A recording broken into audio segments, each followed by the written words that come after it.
الرجيم. بسم الله الرحمن الرحيم.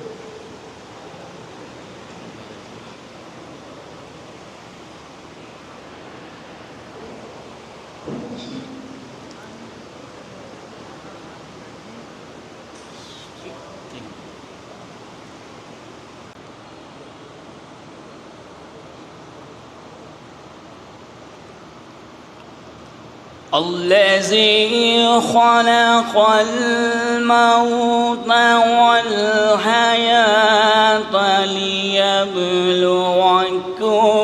أيكم أحسن عملا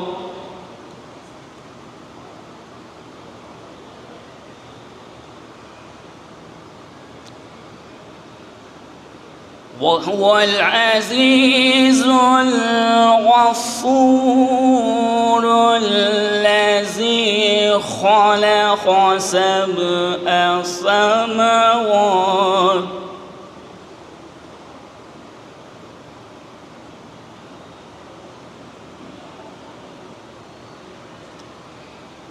الذي خلق 7 سماوات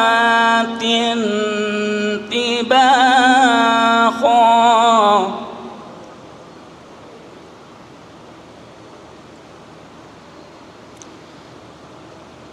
ما ترى في خلق الرحمن من تفاوت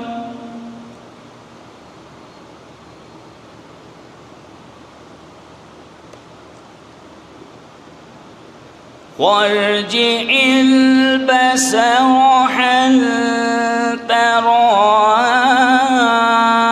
من فطور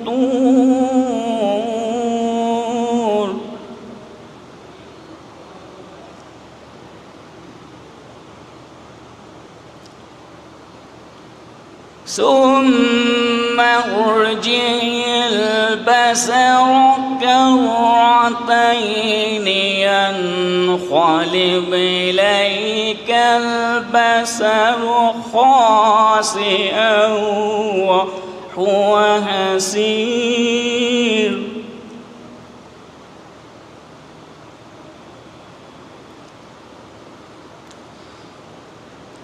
ولقد زينا السماء الدنيا بمصابيح وجعلناها رجوما للشياطين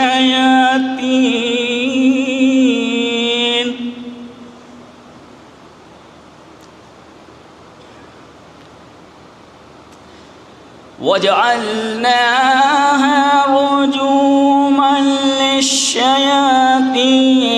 وأعتدنا لهم عذاب الصعير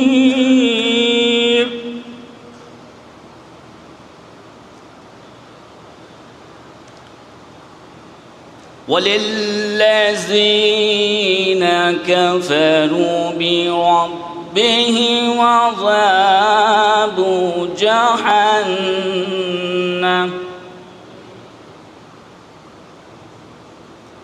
وبئس المصير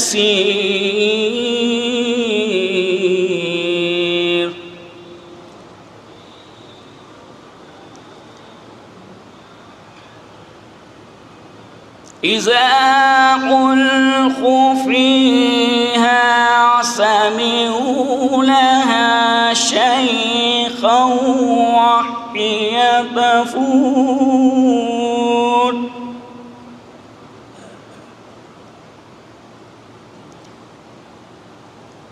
تقعد تميض من الغيظ كلما ألقي فيها فوج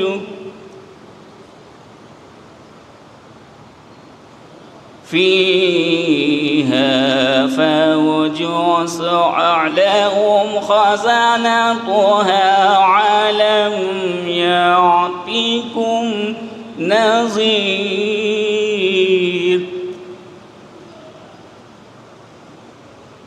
صدق اللہ العلی العظیم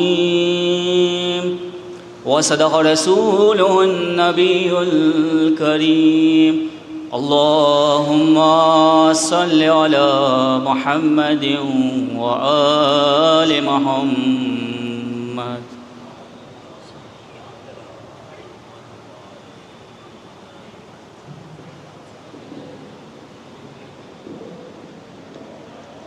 حضرات مومنین، تلاوت کلام پاک سے کنیز شہزادی کونین کی مجلس کا آغاز ہو چکا ہے. جو حضرات باہر تشریف فرما ہیں ان سے التماس ہے کہ آپ حضرات فرش مجلس پر تشریف لے آئیں. نائب صاحب صرف 4 میں سے سماعت فرما لیجئے. ایک بآواز بلند نعرہ صلوات پیش کرتے ہیں آپ حضرات. عرض کیا ہے کہ کچھ اس انداز سے خطبہ کیا ارشاد زینب نے، کچھ اس انداز سے خطبہ کیا ارشاد زینب نے، دلا دی ایک صحابی کو علی کی یاد زینب نے. مورخ دیکھ جس گھر سے سوال اٹھا تھا بیعت کا، مورخ دیکھ جس گھر سے سوال اٹھا تھا بیعت کا، وہی رکھ دی غم شبیر کی بنیاد زینب نے، وہی رکھ دی غم شبیر کی بنیاد زینب نے. تمام مومنین، تمام عزادارین امام جو باہر تشریف فرما ہیں، حدود امام باڑے میں تشریف فرما، ان سے التماس ہے کہ آپ حضرات فرش مجلس پر تشریف لے آئیں. میں اب التماس کر رہا ہوں لکھنؤ کے مشہور و معروف سوز خان اور منقبت خان جناب شکیل صاحب اور جناب نائب صاحب سے جو بارگاہ امام مظلوم میں اپنے مخصوص انداز میں سوز و سلام آپ کی سماعتوں کے حوالے کرنے تشریف لا رہے ہیں. ایک بآواز بلند نعرہ صلوات پیش کر دیں آپ حضرات.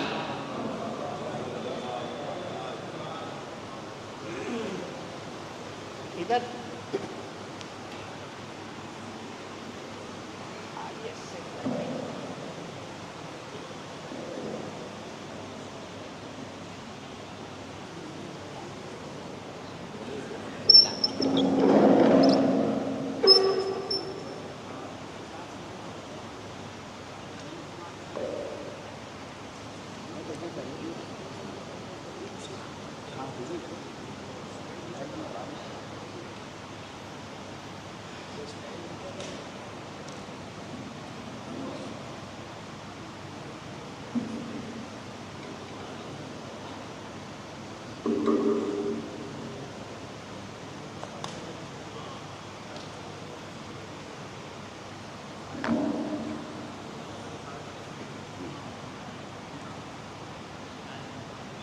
ایک سلوات بھیجیے بر محمد والے میں.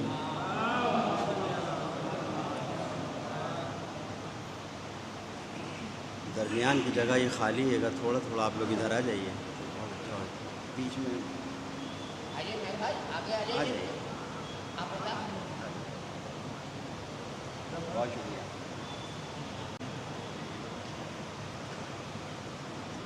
کیونکہ ایک مومنہ کے سال ثواب کی مجلس ہے، اس لیے شہزادی کونین جناب فاطمہ زہرا سلام اللہ علیہا کے حوالے سے ایک بند حاضر ہے، اس کے بعد جناب پیام اعظمی کا بھی ایک قطعہ حاضر کریں گے. ایک سلوات بھیجیے بر محمد والے محمد.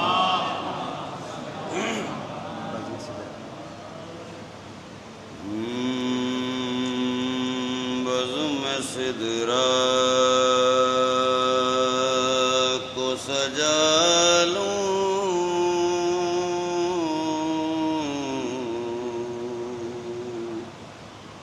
تو تیرا ذکر کروں.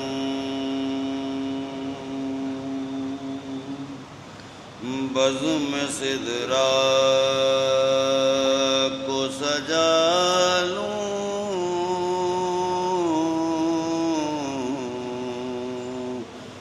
تو تیرا ذکر کروں. حد فردوس میں آلوں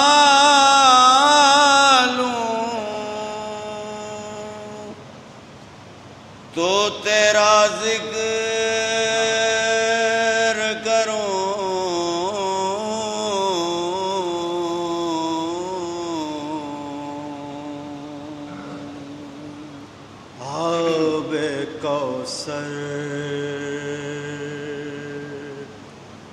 آب کوثر آب کوثر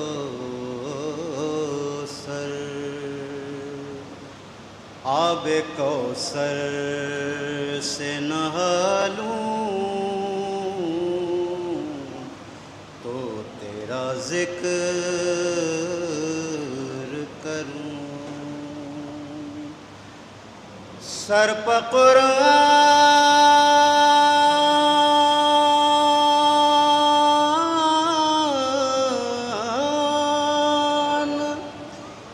اٹھا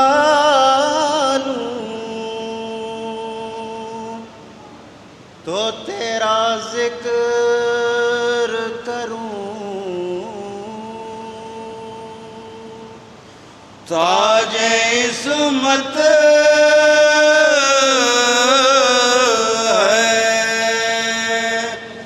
تیرا اسم گرامی زہرا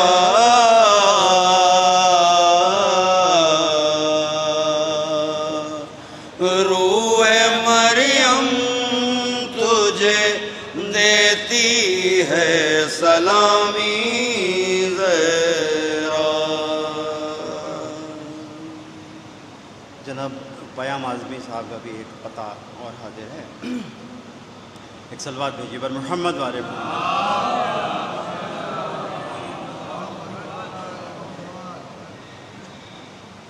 عرش والے بھی اسے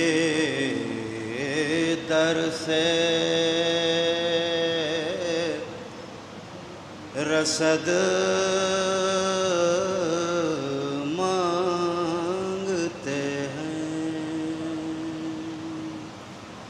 انبیاء ان سے طہارت کی سند مانگتے ہیں. مصطفیٰ دیتے ہیں مشکل میں علی کو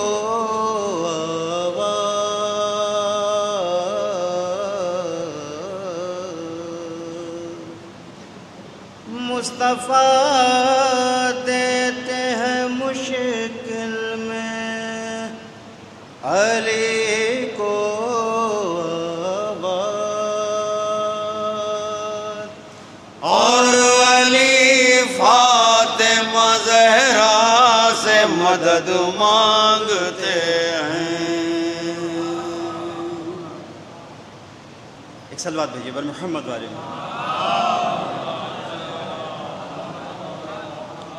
جناب شہزادہ گلریز رامپوری صاحب کا بھی ایک قطع اور حاضر. سماعت فرمائیے. ثنا کا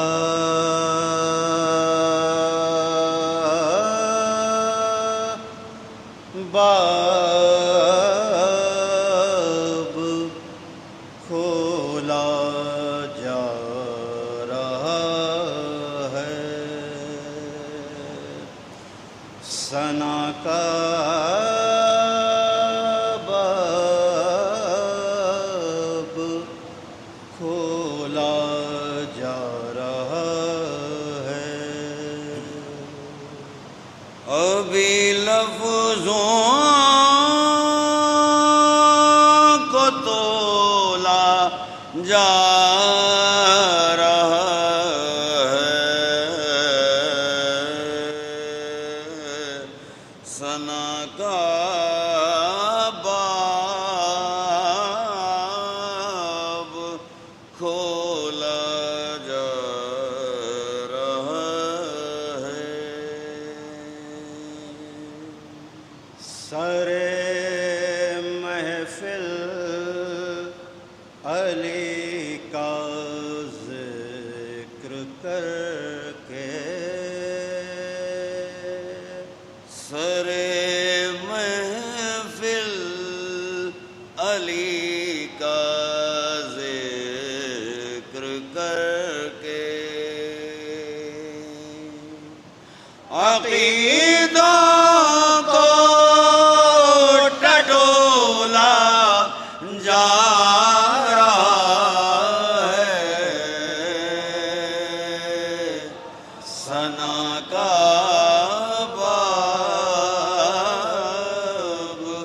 کھولا جا رہا ہے۔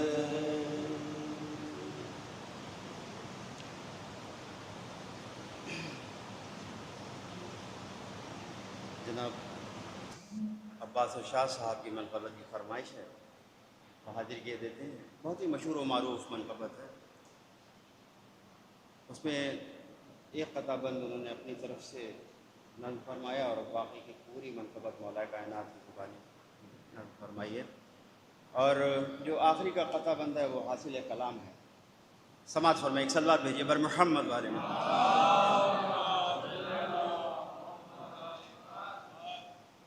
سوچ رہا ہوں کیسے کروں گا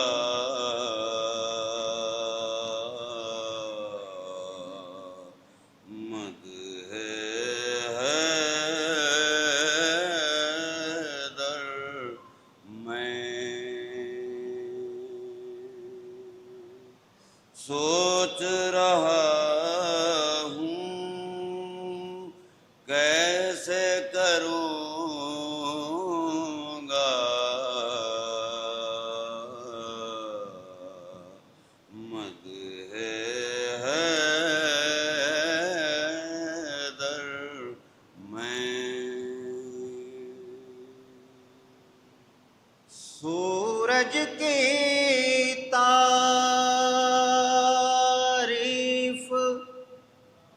کروں کیا، ذرہ ہو کر میں، ذرہ ہو کر میں،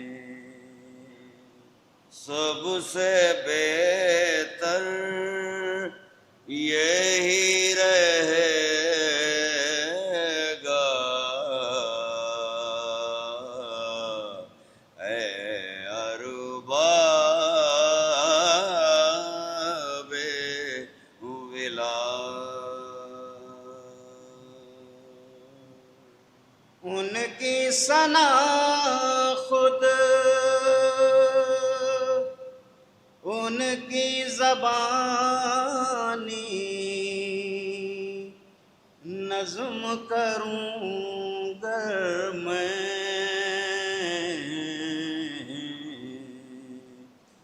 نظم کروں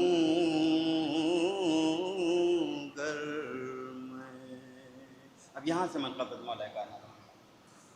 شافع محشر میرا بھائی ساقی کوثر میں،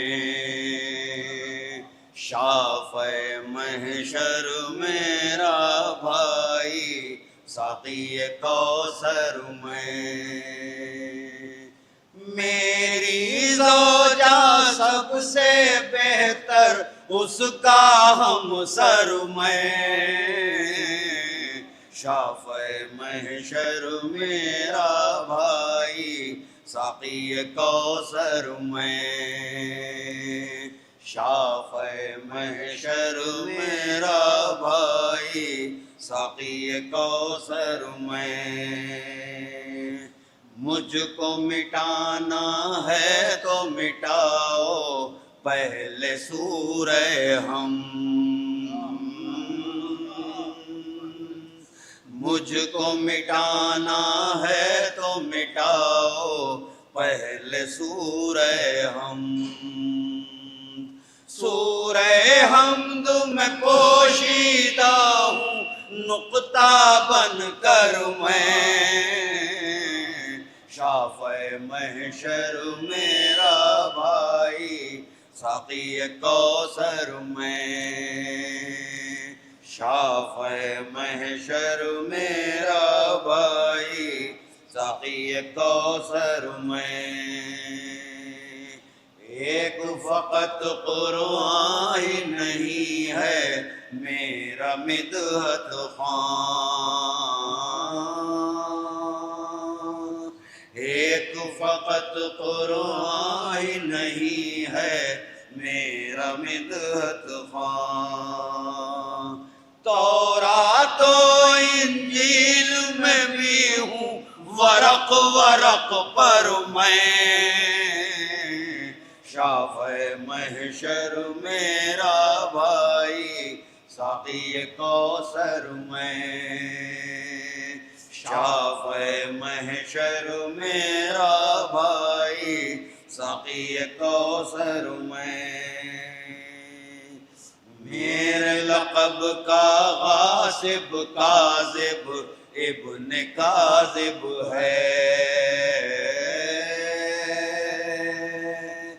میرے لقب کا غاصب کاذب ابن کاذب ہے، کل ایمان میرا لقب صدیق اکبر میں،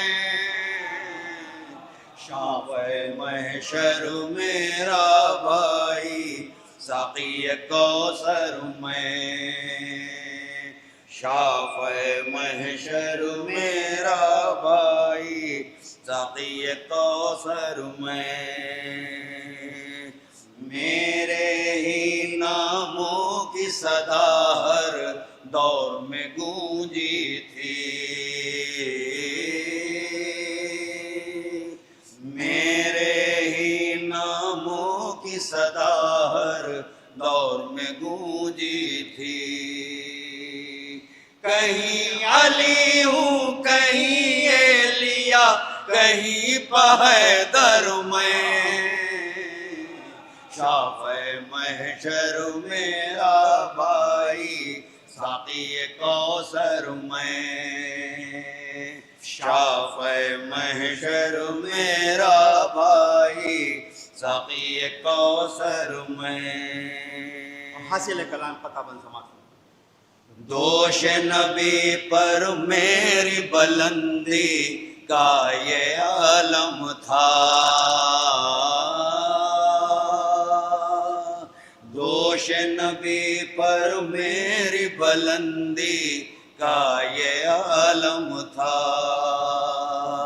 عرش کے تارے چھو سکتا تھا ہاتھ بڑھا کر میں، شافع محشر میرا بھائی ساقی کوثر میں، شافع محشر میرا بھائی ساقی کوثر میں، چھو سکتا تھا عرش کے تارے لیکن کیوں چھوتا، چھو سکتا تھا عرش کے تارے لیکن کیوں چھوتا، ان کو خود بلوا لیتا ہوں اپنے در پر میں، شافع محشر میرا بھائی ساقی کوثر میں، شافع محشر میرا بھائی ساقی کوثر میں۔ فاتحہ۔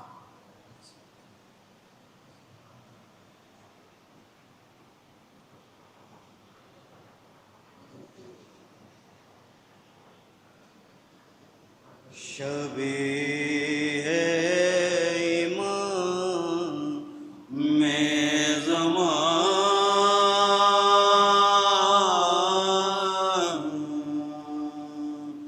کھینچتے ہیں، تصور میں تصویر جان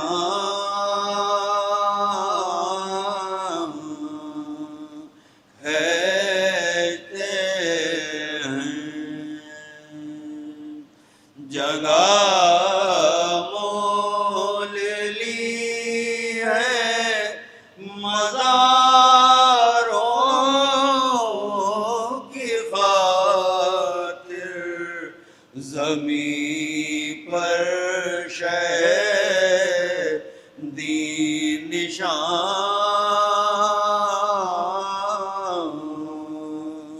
کھینچتے ہیں پکاری سکینہ دہائی ہے بابا ستم گر میری بالیاں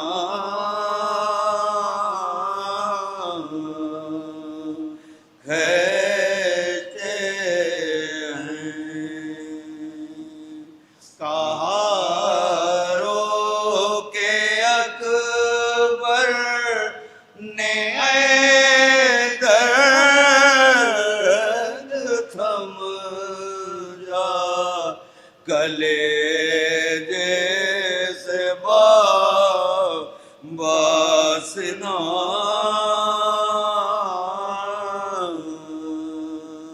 کھینچتے ہیں کہاں بیڑیاں اور کہاں پائے عابد یہ لنگر کہیں ناتواں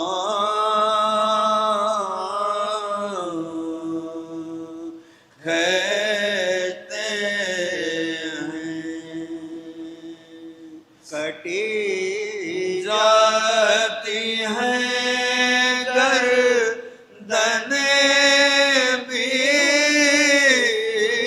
بیویوں کی رسن کو جوئی زارساں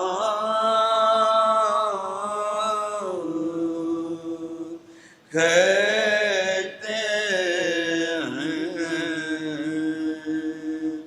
شبیہ امام میں زمان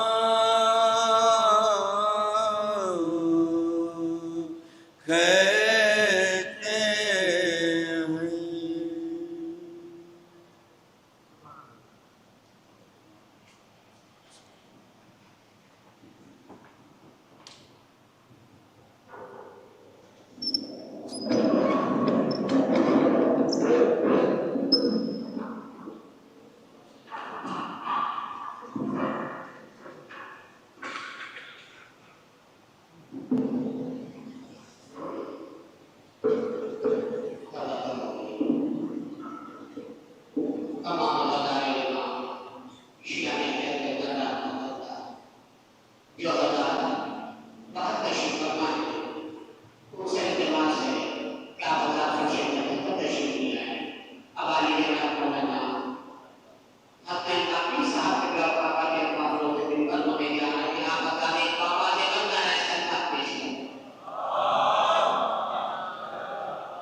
فاتحة.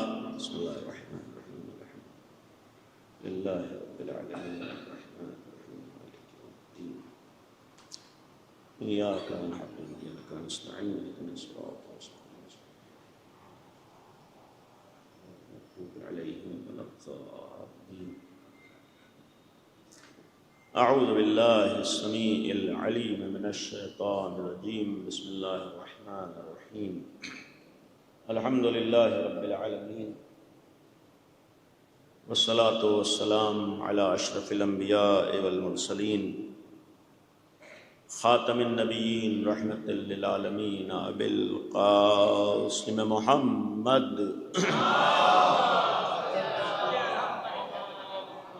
وآلہ الطیبین الطاہرین المعصومین المظلومین لا سیما بقیت اللہ فی الارضین ارواحنا و ارواح العالمین لتراب مقدمہ الفدا ولعنت اللہ علی اعدائہم وغاصب حقوقہم وقاتلیہم ومنکری فضائلہم اجمعین اما بعد قال اللہ سبحانہ تبارک و تعالی وقولہ الحق اعوذ باللہ من الشیطان الرجیم لقد كان لكم في رسول الله اسوة حسنہ صلوات پڑھیں بر محمد و آل گزارش ہے ایک دفعہ سورہ حمد اور 3 دفعہ سورہ قل اللہ کی تلاوت فرما کر مرحومہ کو اصال فرما دیں۔ ظاہراً مرحومہ نسیم بانو بنت شتاب خان صاحب۔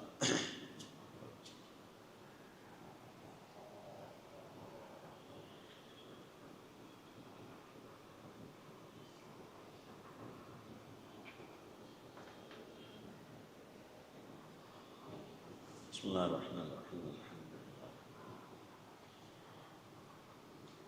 مالک یوم الدین صراط المستقیم صراط الذین انعمت علیہم غیر المغضوب علیہم ولا الضالین۔ بسم اللہ الرحمن الرحیم اللہ احد اللہ الصمد لم یلد ولم یولد ولم یکن له کفوا احد کذلک اللہ ربی صدق اللہ علی العظیم صلوات پڑھیں بر محمد و آل محمد۔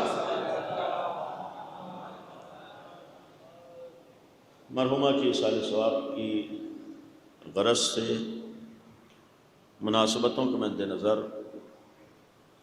نبی اعظم ختمی مرتبت حضرت محمد مصطفیٰ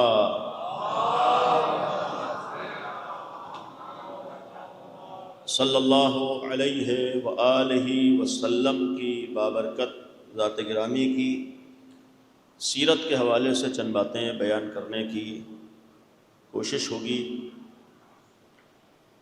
اور جو قرآن کی آیت آپ کے سامنے تلاوت ہوئی مشہور آیت ہے۔ اس آیت میں پیغمبر کو ہمارے لیے آئیڈیل قرار دیا گیا ہے، نمونِ عمل قرار دیا گیا ہے، اسوہ حسنہ قرار دیا گیا ہے۔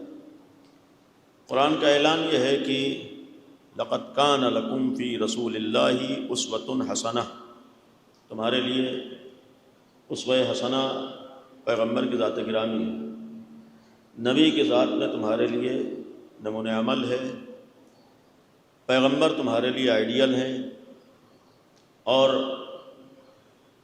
پیغمبر کی زندگی کا ایک نمونہ اور ایک اسوہ خواتین کی اہمیت کو دنیا کے سامنے پیش کرنا تھا۔ یعنی پیغمبر نے اپنے عمل کے ذریعے سے، اپنے کردار کے ذریعے سے، اپنی تعلیمات کے ذریعے سے واقعی معنی میں ایک خاتون کی، ایک عورت کی عظمت کیا ہے اسے بیان کیا ہے۔ اور یہ یقین رہے کہ پیغمبر نے جو بھی کیا ہے وہی اسلام تھا، جو بھی کہا ہے وہی اسلام تھا۔ یعنی اسلام کا مکمل ایک نمونہ ذات نبی تھی۔ پیغمبر نے اپنے عمل کے ذریعے سے اسلام کا ایک پیغام دے کر دنیا کو یہ درس دیا ہے کہ اگر اسلام کو سمجھنا ہے تو پھر نبی کی زندگی کو دیکھو، نبی کے کردار کو دیکھو، نبی کی تعلیمات کو دیکھو، تب تمہیں اسلام سمجھ میں آ سکتا ہے۔ اور اس کے ساتھ یہ چیز قابل غور ہے کہ نبی کو سمجھنے کے لیے امیر المومنین کو سمجھنا ضروری ہے، اس لیے کہ بقول قرآن جان پیغمبر تو علی ہے، نفس پیغمبر تو علی ہے۔ تو جب قرآن نے نفس پیغمبر اور جان پیغمبر علی کو قرار دیا ہے تو کسی جسم کو سمجھنے کے لیے جان کا سمجھنا بھی ضروری ہوتا ہے۔ گویا نبی تک پہنچنے کے لیے علی تک پہنچنا ضروری ہے، نبی کو سمجھنے کے لیے علی کا سمجھنا ضروری ہے۔ پیغمبر اکرم کی شخصیت سے آشنا ہونے کے لیے علی ابن ابی طالب سے آشنا ہونا ضروری ہے۔ بغیر علی ابن ابی طالب کے کوئی پیغمبر کو پہچان نہیں سکتا ہے، پیغمبر کو سمجھ نہیں سکتا ہے۔ اور ایسا ایک بہترین آئیڈیل جو پیغمبر کی شکل میں ہمارے سامنے آیا ہو، ایک بہترین کردار جو پیغمبر کی شکل میں ہمارے سامنے آیا ہو، جس نے ایک بہترین راستہ دنیا کے سامنے پیش کیا ہو، آج اس امت کی بدبختیوں کی ایک وجہ یہ بھی تھی کہ اس نے اس راستے کو چھوڑ دیا جس کے ذریعے سے نبی کریم کو پہچان سکتی ہے۔ نبی جیسا کردار موجود ہے تبھی اس کے باوجود ہمارے ہاں بدبختیاں ہیں، نبی جیسا ایک آئیڈیل موجود ہے اس کے باوجود ہمارے ہاں پستیاں ہیں، نبی جیسا ایک آئیڈیل موجود ہے تبھی یہ امت بدبختیوں کا شکار ہے۔ اس کی ایک وجہ یہ ہے کہ جو راستہ عظمت رسالت کو پہچاننے کا تھا اس راستے کو دنیا نے چھوڑ دیا، لہذا جب تک اس راستے کے اوپر نہ آئیں، اس راستے کو نہ پہچانیں، اس راستے سے آشنا نہ ہوں، ہم ہرگز عظمت رسالت کو نہیں پہچان سکتے ہیں۔ لہذا یہاں پر ایک جملہ یہ بھی عرض کروں گا، میں نے گزشتہ دنوں یہ بات صراحت سے عرض کی ہے اور گزارش کے طور پر بھی ہے کہ ہم لوگ رسول اللہ کے سلسلے میں ذرہ برابر کوتاہی کر نہیں سکتے، اس لیے کہ علی کا شیعہ رسول اللہ کے سلسلے میں ذرہ برابر کمی کر دے یہ قابل تصور نہیں ہو سکتا ہے۔ جتنا زیادہ علی نے رسول اللہ کو مانا ہے، علی والے اسی طریقے سے رسول اللہ کے ماننے والے ہوتے ہیں۔ اور لوگوں میں تو رسول اللہ کے سلسلے میں کمیاں ہو سکتی ہیں، لیکن علی والوں کی زندگی میں، علی والوں کے ہاں رسول اللہ کے سلسلے میں کمیاں ہو جائیں، یہ نہیں ہو سکتا ہے۔ یہ غلط فہمی بعض لوگوں کو ہوئی کہ یہ علی کو زیادہ مانتے ہیں، رسول اللہ کو کم مانتے ہیں، یا امام حسین کو زیادہ مانتے ہیں، رسول کو کم مانتے ہیں۔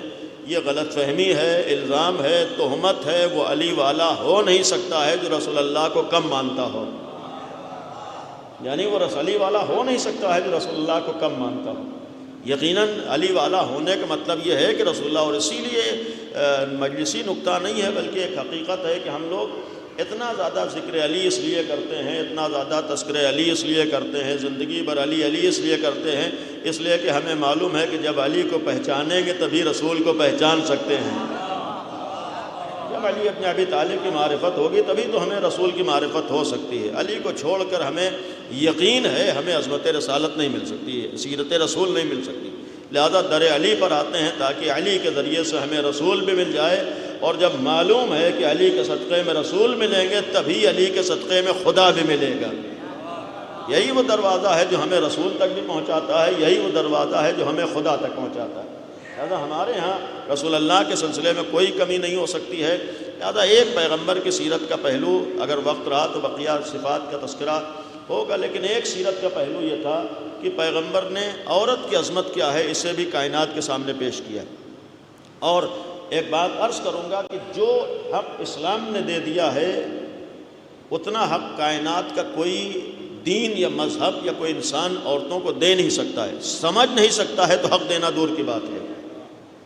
یہ بعض لوگوں کو غلط فہمی ہے کہ اسلام میں عورتوں کے حقوق کا خیال نہیں ہے، عورتوں کی عظمت کا خیال نہیں ہے، عورتوں کے ساتھ سلوک اچھا نہیں ہوا ہے۔ یقین رکھیے اسلام اگر کسی چوپال کا بنایا ہوا ہوتا تو وہاں تو یہ قابل تصور ہو سکتا تھا کہ وہاں عورتوں کو حق نہیں ملا ہے، لیکن جب اسلام اس کائنات کے خالق کا بنایا ہوا ہے تو وہاں کسی طرح کے حق میں کمی ہو جائے نہیں ہو سکتا ہے۔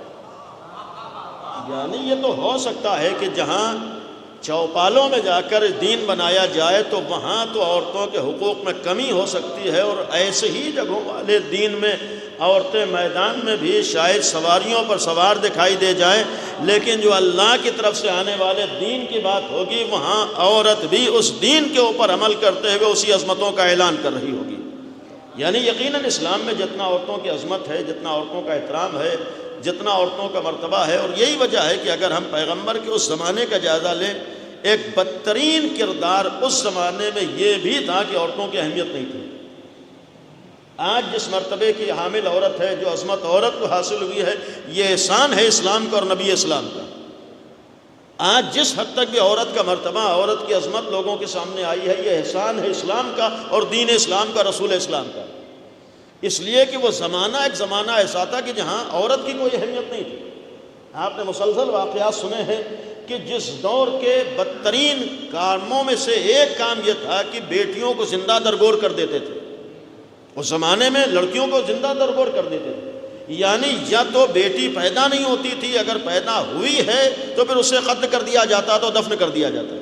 جس زمانے میں یہ حالات ہوں، جس زمانے میں ایسی صورتحال ہو، اس زمانے میں اسلام نے آ کر، رسول اسلام نے آ کر عورتوں کی عظمتوں کو بیان کیا. اور یہیں پر یہ جملہ عرض کروں گا کہ یقیناً صدیقہ طاہرہ شہزادی کونین حضرت فاطمہ زہرا سلام اللہ علیہا کی عظمتوں کو، یقیناً ان کی عظمت کی بنیاد پر، ان کی اہمیت کی بنیاد پر وہ اس لائق تھیں تو رسول اللہ نے عظمتوں کو بیان کیا. لیکن یقیناً یہاں پر ایک پہلو یہ بھی ہے کہ جس زمانے میں عورتوں کی کوئی قدر نہ ہو، وہاں نبی اسلام ایک عورت کے احترام میں کھڑا ہو رہا ہے. جس زمانے میں عورت کی کوئی اہمیت نہ ہو، اس زمانے میں ایک باپ نبی ہو کر اپنی بیٹی کے احترام میں کھڑا ہو رہا ہے.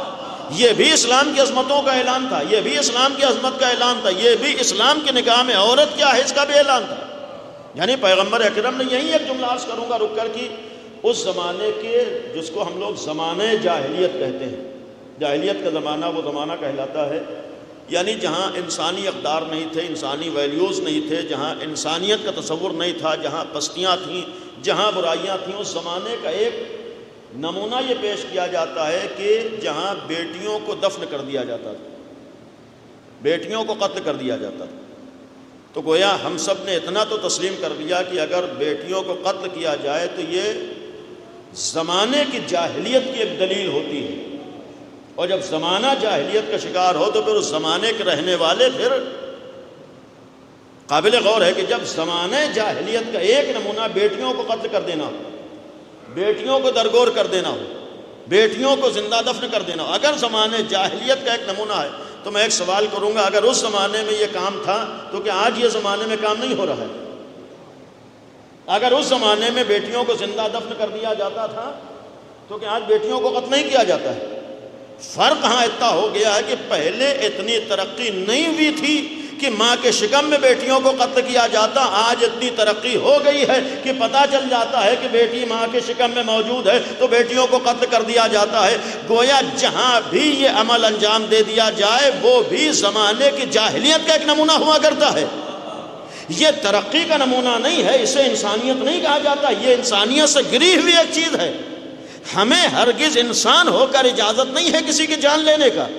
یہ جو قرآن نے کہا ہے کہ من قتل نفسا بغیر نفس قتل الناس جميعا، جس نے ایک نفس کو قتل کیا ہے پوری انسانیت کا قاتل ہے. تو قتل کا مطلب سامنے کسی کے اوپر گولی چلا دینا نہیں ہے، سامنے تلوار لے کر کسی کو قتل کر دینا نہیں ہے، بلکہ قتل کا مطلب شکم مادر میں قتل کر دینا بھی قتل کر دینا ہے. آج اس ترقی یافتہ دور میں اس طریقے کے کتنے نمونے سامنے آتے ہیں. آج اس دور میں اس طریقے کے کتنے کام ہمارے درمیان میں ہو رہے ہیں.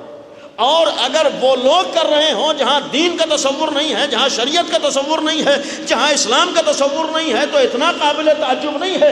اگر کہاں پر یہ کام ہو رہا ہو جو اپنے کو مسلمان کہتا ہے تو اس سے بڑھ کر بے غیرتی اور کیا ہو سکتی ہے. کامیابی سے نہیں کہا جاتا ہے کہ ہم جاہلیت کی طرف جا رہے ہیں. اگر ترقی یافتہ ہونا ہے تو پھر ہمارے سامنے بیٹیوں کی بھی عظمت ہونا چاہیے، عورتوں کی بھی عظمت ہونا چاہیے. یہ خالی زبانی دعووں سے عظمتیں نہیں ہوتی ہیں، یہ کام بھی ہمارے یہاں ختم ہونا چاہیے. اور الحمدللہ تمام مومنین محفوظ ہیں. اگر ایک بھی نمونہ ہے تو قابل افسوس ہے، ہرگز ہماری شریعت اجازت نہیں دیتی.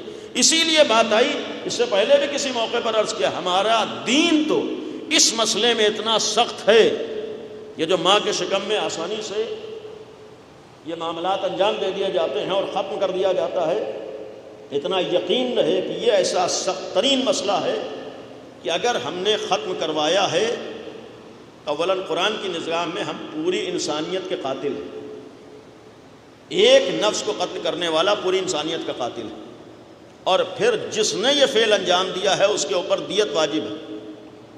اور یہاں تک ہماری شریعت حساس ہے کہ اگر 4 مہینے سے پہلے جب تک روح نہیں آتی، ڈاکٹر کا یہ فیصلہ ہو کہ آخری مرحلے تک ایک کی جان چلی جائے گی، ایک زندہ نہیں بچے گا، یا ناقابل برداشت مرحلے سے گزرنا ہو، تو 4 مہینے سے پہلے اگر یہ باقاعدہ ایک ماہر ڈاکٹر کا فیصلہ ہو تو وہاں تو شریعت اجازت دیتی ہے، لیکن اگر 4 مہینے ماں کے شکم میں پورے ہو گئے اور ڈاکٹر یہ کہے کہ اس میں سے ایک ہی زندہ رہے گا، غور کیجیے گا شریعت کس حد تک ہمارے حساس ہے۔ ہمارا دین یہ کہہ رہا ہے کہ اگر ڈاکٹر یہ فیصلہ کر دیں کہ ماں کے شکم میں جو بچہ ہے اب 4 مہینے کے بعد روح آ جاتی ہے، اگر یہ ماں کے شکم میں رہا تو ایک کی جان چلی جائے گی، تو ہمارے دین کی روشنی میں کسی کو یہ حق نہیں ہے کسی ایک کی جان لی جائے۔ آپ کو یہ حق نہیں ہے کہ کون زندہ رہے گا کون جائے گا۔ جب یہاں جان کا معاملہ ہے یہ اللہ کے اوپر چھوڑنا ہے۔ اس حد تک مسئلہ آنے کے بعد کہ یہ فیصلہ ہو جائے کہ ایک ہی بچے گا، تو یہ ہم کو اور آپ کو طے نہیں کرنا ہے بچنا کس کو ہے، یہ خداوند عالم کو طے کرنا ہے۔ یعنی اس منزل پر آ کر بھی ماں کے شکم میں بچے کو قتل کر دیا جائے نہیں ہو سکتا ہے، یہاں تک کہ اگر اس منزل پر آنے کے بعد بھی ہم نے بچے کو قتل کیا ہے تو پوری انسانیت کے ہم قاتل ہیں۔ تو اگر زمانہ ہماری شریعت اس حد تک سخت ہو تو اسی لیے کہا زمانے جاہلیت کا ایک نمونہ عورتوں کی اہمیت نہ ہونا، اور رسول اللہ نے اس زمانے میں عورتوں کی اہمیت کو بیان کیا۔ اور پھر جہاں رسول اللہ کی زندگی کو دیکھیں یہی ولادت کی تاریخیں ہیں۔ رسول اکرم کی والدہ گرامی جناب آمنہ بنت اسد سلام اللہ علیہا،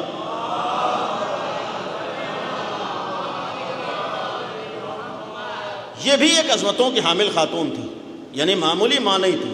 جناب آمنہ، ہم غور کریں، جناب آمنہ جو پیغمبر کی والدہ تھی، پیغمبر کی ماں تھی، اور یہیں ایک تاریخی اعتبار سے ایک جملہ عرض کروں گا کہ دنیا میں ہو سکتا ہے ایک اچھے آدمی کو اور بہترین انسان کو اتنی ہی بری بیوی مل جائے، یہ ہو سکتا ہے۔ اس کا ثبوت قرآن کی نظر میں جناب نوح اور جناب لوط ہے، یعنی جناب نوح اور جناب لوط اس کا ایک نمونہ ہے کہ آدمی بہت اچھا ہو اور بیوی اتنی ہی بری ہو،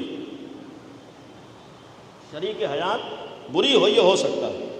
لیکن آپ پوری تاریخ تلاش کر لیجئے، کوئی بہت اچھا انسان ہو اور اس کی ماں بہت خراب ہو، یہ نہیں ملے گا۔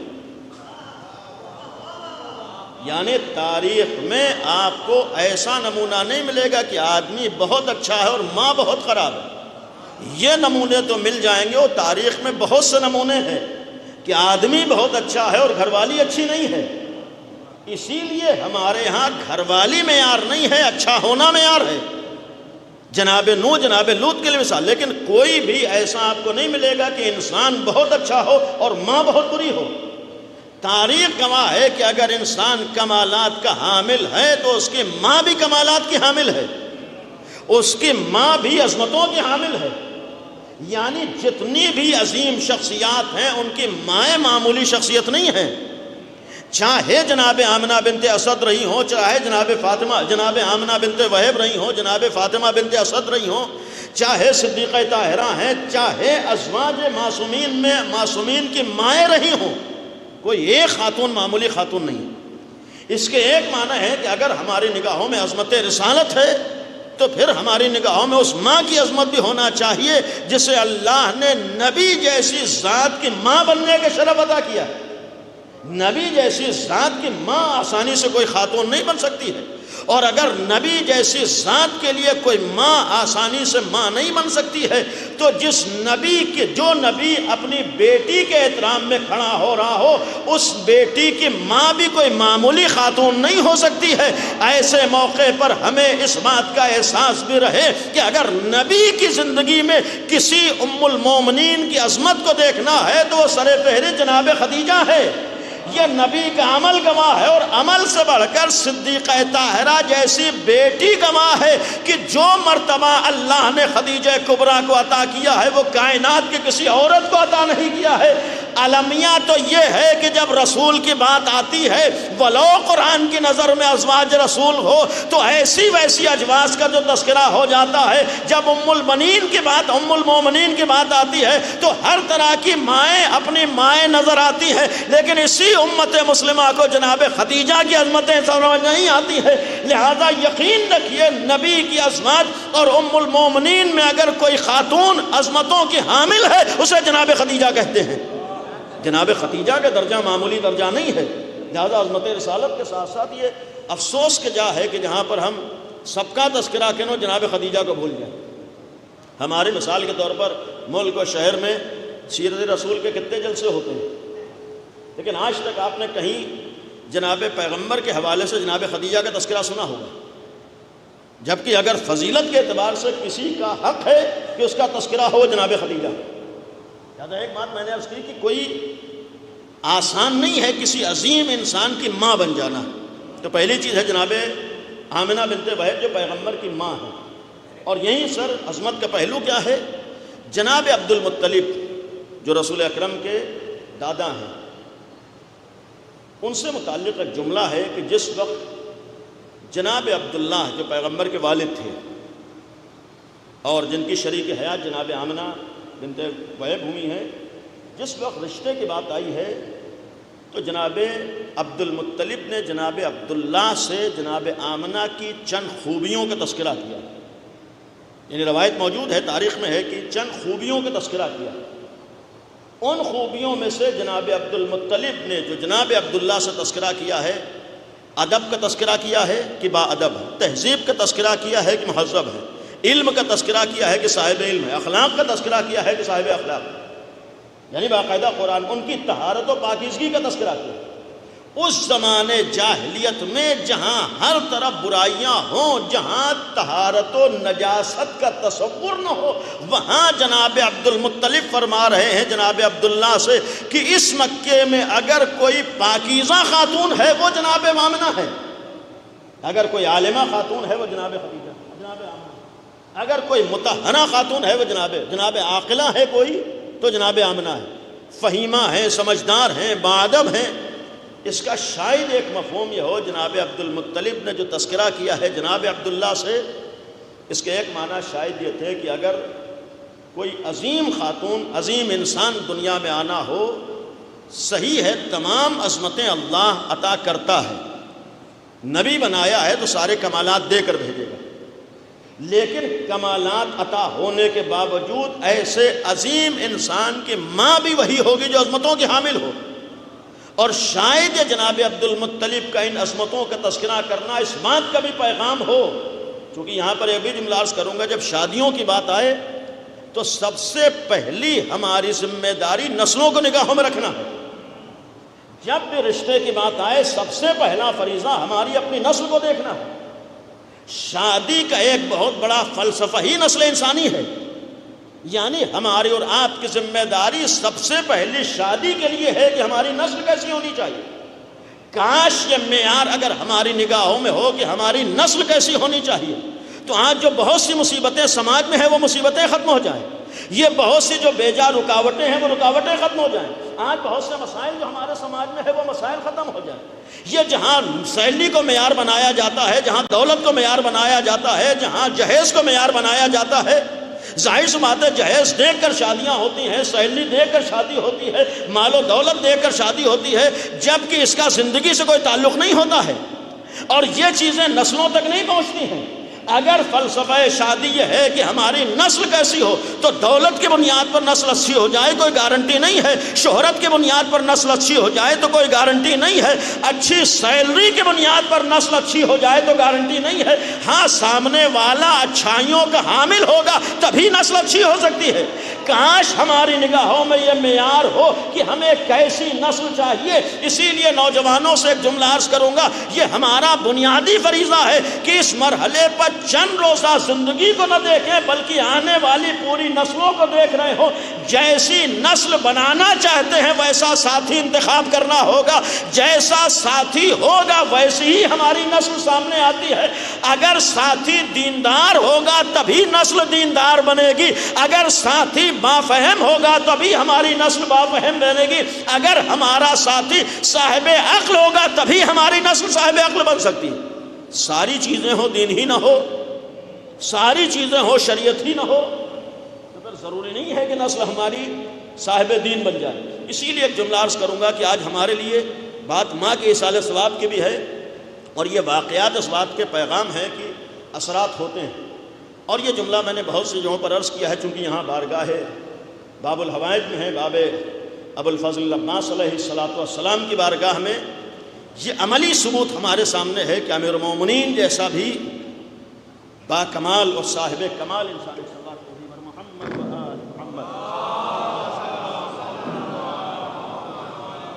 امیر المومنین جیسا بھی اگر صاحب کمال انسان جہاں کمی کا تصور نہیں، امیر المومنین کی ذات گرامی میں کسی طریقے کے کمی کا تصور نہیں ہو سکتا۔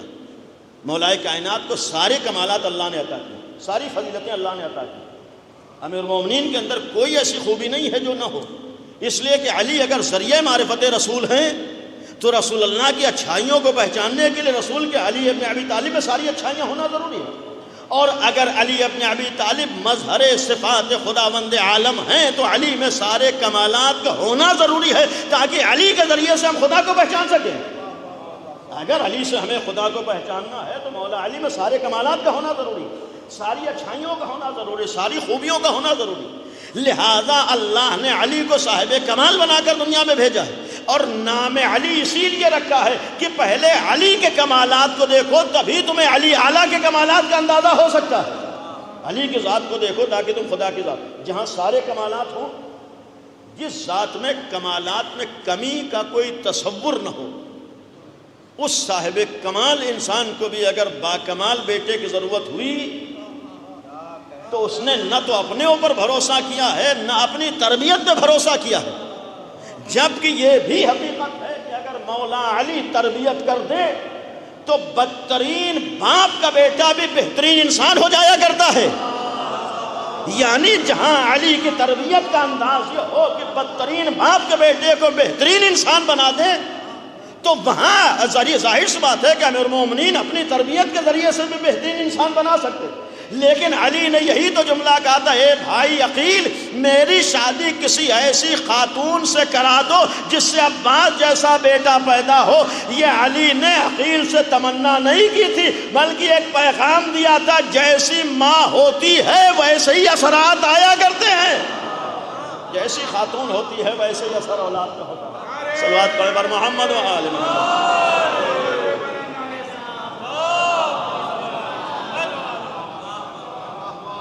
لہذا اسلام نے یقیناً عظمتوں کو عورت کے ذریعے سے مرتبے کو پیش کیا ہے، احترام کو پیش کیا ہے، حق اسلام نے دیا ہے۔ یہ ہرگز ہمارے یہاں غلط فہمی ہے کہ اسلام میں حق نہیں ملا ہے، جتنا اسلام نے حق دیا ہے اس کے علاوہ حق کا تصور ہو نہیں سکتا۔ اسلام دین عدالت ہے، عدالت کے معنی یہ ہے کہ جو جس کو حق ملنا چاہیے وہ دے گا، لہذا اسلام کے سلسلے میں کسی کا حق پامال ہو جائے ہو نہیں سکتا، کسی اور دین میں تو ہو سکتا ہے، اسلام میں نہیں۔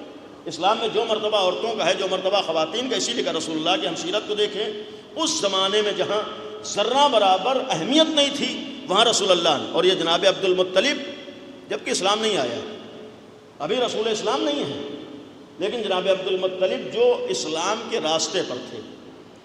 یہ بھی غور کریں کہ ہمارے ہاں یہ جو اسلام کی بات ہے، رسول اللہ کی زندگی میں اسلام مکمل ہوا ہے، اسلام شروع نہیں ہوا ہے۔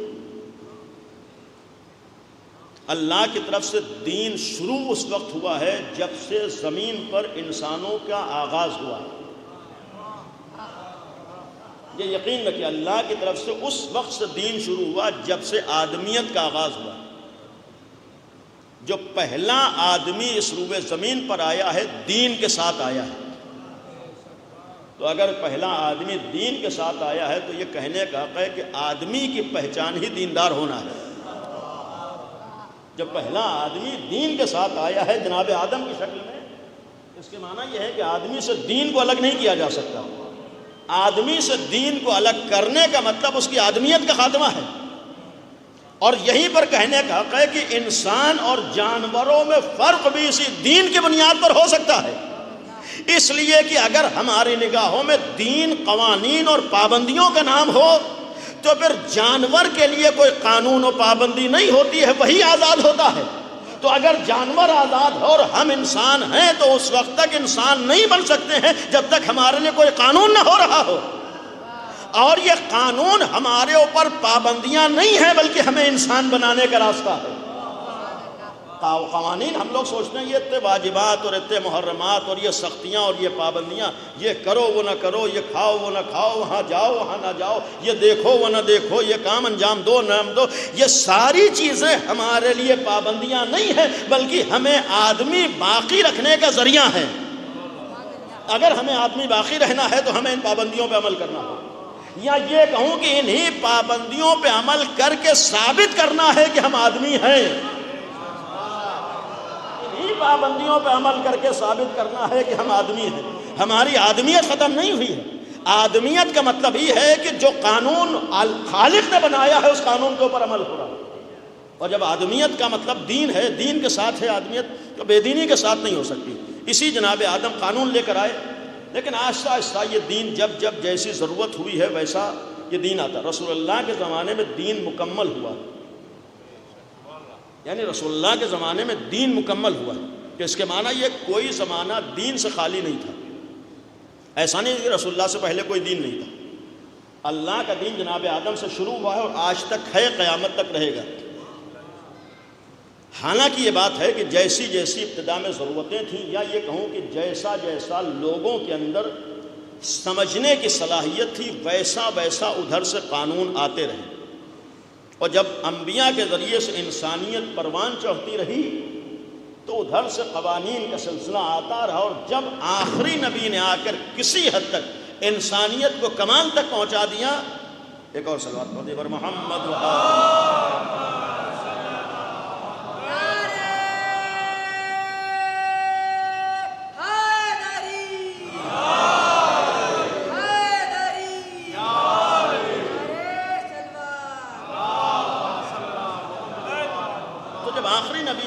دین کو کمال تک پہنچایا ہے، تب دین مکمل ہوا ہے۔ یعنی اس کے معنی یہ ہے کہ اسلام، رسول اسلام کی زندگی میں مکمل ہوا ہے، اسلام آیا نہیں ہے۔ یہ بھی ذہنوں میں رہے کہ بعض لوگ سوچتے ہیں کہ اسلام کب سے ہے، جب سے جناب آدم ہے تب سے اسلام ہے۔ اللہ کا دین اس وقت سے ہے جب سے آدمیت کا آغاز ہے۔ یہ تو رسول اللہ کے زمانے میں آ کر وہ دین مکمل ہوا ہے، اور جس کو قیامت تک رہنا ہے۔ اور یہیں پر یہ بھی جملہ عرض کروں گا، اگر غدیر میں دین مکمل ہوا ہے اور ہم لوگ غدیر کے ماننے والے ہیں، تو جہاں ہمیں غدیر کا ماننے والا ہو کر ولایت علی کا عقیدہ رکھنا ہے، وہیں یہ بھی عقیدہ رکھنا ہے کہ وہاں ولایت علی کے ساتھ دین مکمل بھی ہوا ہے۔ یہ غور کیجئے گا، غدیر میں صرف من کنت مولا ہو نہیں ہے، جہاں من کنت مولا ہو فہذا علی مولا ہے، وہیں فوراً الیوم اکملت لکم دینکم بھی ہے۔ یعنی یہ بھی جہاں ولایت علی کا اعلان ہے وہیں تکمیل دین کا اعلان بھی ہے۔ اگر تکمیل دین کا اعلان ہے تو اس کے معنی یہ ہے کہ اگر ہم مولائی ہوں تو ہمارے پاس مکمل دین بھی ہونا چاہیے، اگر ہمارے پاس ولایت ہے تو پورا دین بھی ہونا چاہیے۔ غدیر کے معنی اگر ولایت علی ہے تو مکمل اسلام بھی ہونا چاہیے۔ اور اسی تو یہیں پر پہنچ کر کہنے کا حق ہے کہ غدیر میں اگر دین مکمل ہوا ہے تو اب غدیر کے بعد دین نہ کم ہو سکتا ہے نہ زیادہ ہو سکتا ہے۔ اسی لیے جن لوگوں نے غدیر کو اپنایا ہے انہوں نے یہ عقیدہ رکھا ہے جو دین غدیر میں آ گیا ہے اسی کو ہمیں ماننا ہے، اور جن لوگوں نے اپنے حساب والا دین ماننا تھا، اپنے حساب سے دین میں گھٹانا بڑھانا تھا، جنہیں جو اچھا لگ جائے اسے دین بنانا تھا، جو برا لگے اسے دین سے نکالنا تھا، ایسے ہی لوگوں نے غدیر کو چھوڑا تھا۔ غدیر کو چھوڑنے ہی کا تو نتیجہ اپنی طرف سے شریعت بنی ہے، دین بنا ہے۔ اگر حلال حرام لگا ہے تو اسے اپنے حساب سے بنا دیا گیا، اگر نماز میں تبدیلی کرنا چاہی تو تبدیلی کر دی، اگر روزے میں تبدیلی کرنا چاہی تو تبدیلی کر دی۔ اگر یہی لوگ غدیر پہ باقی رہتے تو انہیں حق نہیں تھا شریعت محمدی میں تبدیلی کر دینے کا۔ اگر غدیر کا پیغام یہ ہے کہ دین میں تبدیلی نہیں ہو سکتی تو ہمیں غدیری ہو کر اس بات کا خیال کرنا ہے کہ جو سن 11 ہجری میں دین مکمل ہو گیا قیامت تک وہی دین باقی رہے گا۔ اگر سچے غدیری ہیں تو ہماری ذمہ داری غدیری دین پر عمل کرنا ہے۔ یہ شوق نہ ہونا چاہیے جو ہمیں اچھا لگے وہ دین بن جائے، جو ہمیں خراب لگے اسے دین سے نکال دیا جائے۔ اگر واقعاً غدیری ہیں تو اپنے مزاج کو غدیری بنائے، جو غدیر نے کہہ دیا ہے ہم سر جھکا کے مان لیں۔ یہ ہمارے ہاں کاروبار نہیں چل سکتا ہے. جو اچھا لگے گا ہم دین بنا دیں گے اور جو خراب لگے گا دین سے آزاد کر دیں گے. صبح اٹھ کر اگر اذان میں بھی کوئی اچھی بات لگی تو ہم پڑھا دیں گے, نماز میں بھی اگر وقت پہلے پڑھنا چاہا تو ہم پڑھ لیں گے. نہیں, ہمیں شریعت میں دخل دینے کا حق نہیں ہے. اگر ہمیں شریعت میں دخل دینے کا حق نہیں ہے تو نماز وہ پڑھنا ہے جو غدیر میں بتائی گئی, روزہ وہ رکھنا ہے جو غدیر میں بتایا گیا. لہذا یہیں پر یہ جملہ بھی عرض کروں گا کہ نماز میں ہمیں کیا پڑھنا ہے یہ ہم کو اور آپ کو نہیں طے کرنا ہے, یہ یا تو رسول طے کریں گے یا علی طے کریں گے. آج ہمارے زمانے میں کبھی کبھی ہوتا ہے کہ نماز میں یہ ہونا چاہیے یا نہ ہونا چاہیے. اگر ہم غدیری ہیں تو ہمارے مزاج میں کبھی یہ نہ آئے کیا ہونا چاہیے. جو بھی اللہ نے کہہ دیا ہے وہی رہے گا. یہ تو وہاں کا مزاج تھا کہ جو انہیں اچھا لگا انہوں نے شریعت بنا دی. لہذا دین الحمدللہ آج تک ہے, قیامت تک باقی رہے گا. اور اس دین کے لیے عرض کر رہا تھا رسول اللہ کے ذریعے سے جو اسلام آیا ہے اس سے پہلے اللہ کا دین تھا. حالانکہ شہرت دین ابراہیم تھی, وہ بھی دین خدا تھا. یعنی رسول اللہ سے پہلے جو شریعت تھی وہ دین ابراہیم تھی, یعنی دین خدا تھا. اور مکے میں جو گھرانہ اللہ کے دین کے اوپر تھا وہ رسول کا گھرانہ تھا. ان تاریخوں میں ایک جملہ یہ بھی عرض کروں گا, عظمت رسالت ہمیں اس حد تک معلوم ہونا چاہیے کہ رسول اس نسل کے ذریعے سے سامنے آئے ہیں جس نسل میں کوئی ایک بھی نہ کافر رہا ہے نہ مشرک رہا ہے. رسول اکرم اس نسل سے وجود میں آئے ہیں جہاں سب موحد تھے, جہاں کوئی بھی اللہ کے علاوہ کوئی اور عقیدہ نہیں رکھتا تھا. اور اس کا ایک ثبوت یہاں پر آپ کے سامنے یہ بھی عرض کروں گا. پیغمبر سے متعلق تاریخ ہے, ولادت پیغمبر ہوئی ہے. اتنا تو مسلم ہے کہ روئے زمین پر سب سے پاکیزہ جگہ کا نام کعبہ ہے.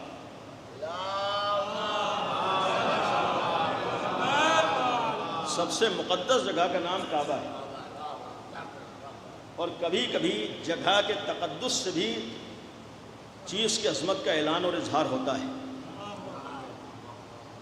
اگر کعبہ عظیم ہے تو اللہ نے اس کعبے میں اسی کو پیدا ہونے کا شرف عطا کیا ہے جو کائنات کا عظیم انسان تھا.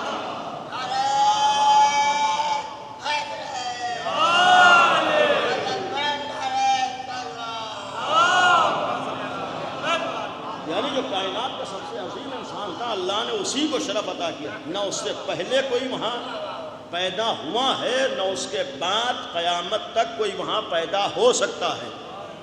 یہ یقین رکھیں, یہ شرف صرف مخصوص ہے مولا علی سے. تاریخ بشریت میں امام علی کے علاوہ یہ شرف کسی کو نہیں ملا. یہ امام علی کی ولادت خانہ کعبہ ہے اس لیے کہ تاکہ اس سے بھی عظمت علی کا اندازہ ہو سکے. عظمت علی کے ساتھ ساتھ کعبے کی عظمت کا, جب کعبہ عظیم ہے. لیکن یہاں پر یہ بات عرض کروں گا کہ ہم لوگوں کا عقیدہ یہ ہے کہ امیر المومنین سے افضل رسول اکرم ہے. کہ ہمارا جو عقیدہ ہے خود کلمہ انسان کے عقیدے کا بھی اظہار ہوتا ہے. ہمارے سب سے پہلے لا الہ الا اللہ ہے, اس کے بعد محمد رسول اللہ ہے, پھر علی ولی اللہ. یہ ترتیب بھی عظمت کا اعلان کر رہی ہے. ہم لوگ امیر المومنین کو خلیفہ رسول سمجھتے ہیں, جانشین رسول سمجھتے ہیں. یہ تو وہی جو میں نے ابتدا میں کہا, زبردستی کا الزام ہمارے اوپر ہے. ہم تو رسول اللہ کی عظمت کے قائل ہیں. رسول اللہ ہمارے نگاہوں میں عظمت کے حامل ہیں. اور یہی عظمت رسالت کا اظہار ہی تو امیر المومنین کو مان کر کیا جاتا ہے. چونکہ رسول اللہ نے غدیر میں یہی تو جملہ کہا تھا, جو مجھے مانے گا وہ علی کو مانے گا. یہ نہیں کہا تھا کہ علی کو مولا مان لو, یہی تو جملہ کہا تھا جس کا میں مولا ہوں اس کے علی مولا ہے. یعنی جو مجھے حاکم تسلیم کرتا ہوگا وہی علی کو حاکم تسلیم کرے گا. یہ رسول اللہ کی اگر زبان پہ یقین ہے تو یہ پھر یقین کرنا پڑے گا جو دنیا میں علی والا ہے وہی رسول والا ہے. اور یہ میں نہیں کہہ رہا ہوں, خود رسول اللہ فرما رہے ہیں, جو میرا ہوگا وہ علی والا ہوگا. جو مجھے حاکم مانے گا وہ علی کو حاکم مانے گا. جو مجھے صاحب اختیار تسلیم کرے گا وہ علی کو صاحب اختیار تسلیم.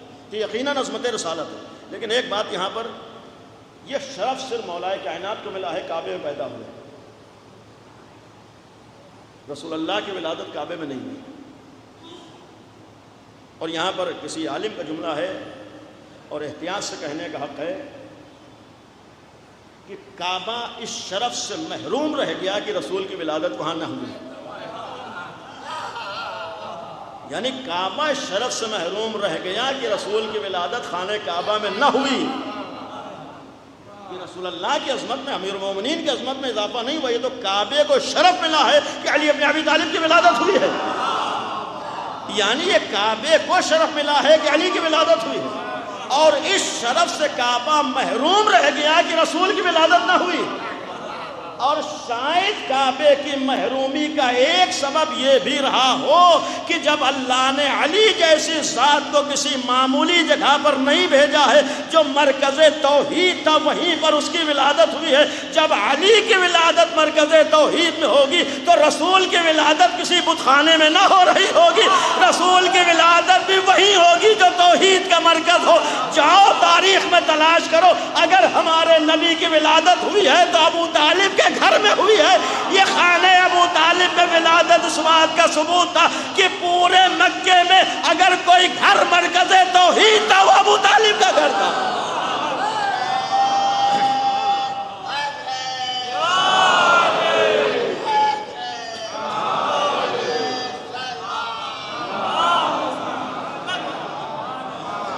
مرکز توحید تھا وہ جناب ابو طالب کا۔ مرکز توحید ہو اس سے بڑھ کر کائنات میں کوئی موحد نہیں ہو سکتا ہے۔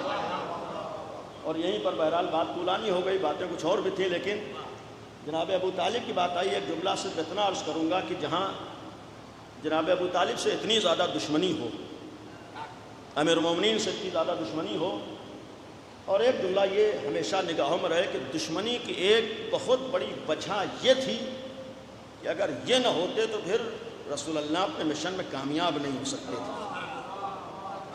دشمنی کی ایک وجہ یہ تھی کہ اگر ابو طالب سامنے نہ آئے ہوتے تو ہم رسول اللہ کو آگے بڑھنے نہ دیتے۔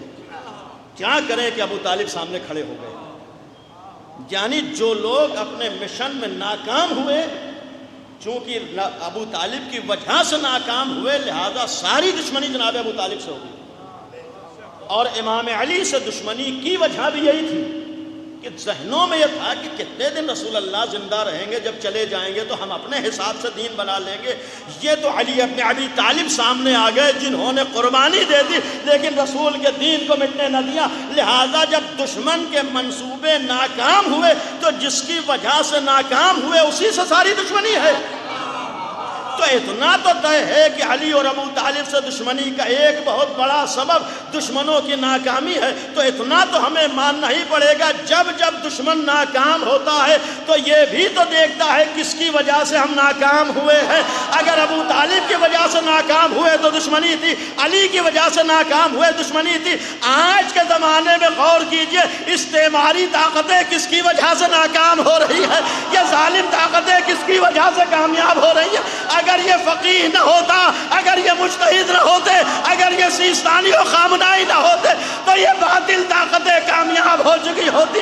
دشمنی کا راز ہی ہے کہ ان کی وجہ سے ہمارے منصوبے ناکام ہوئے۔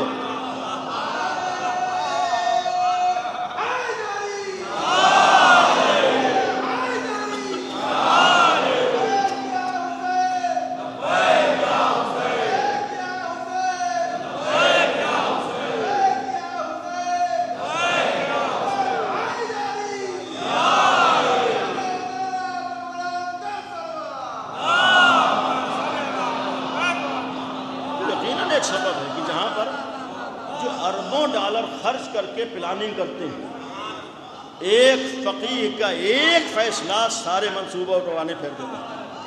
اور یہیں سے نوجوانوں سے ایک جملہ عرض کروں گا، کبھی نہ سوچئے کہ امام جو پردہ غیب میں ہے وہ آ کے کیا کرے گا۔ جب ایک جانشین کے آگے تمام دنیا کی پالیسیاں کامیاب نہ ہو پا رہی ہو، جب ایک جانشین کے آگے کسی کا منصوبہ کامیاب نہ ہو پا رہا ہو، جب اصلی رہبر آئے گا تب دنیا کیسے اپنے مشن میں کامیاب۔ محمد وآل محمد۔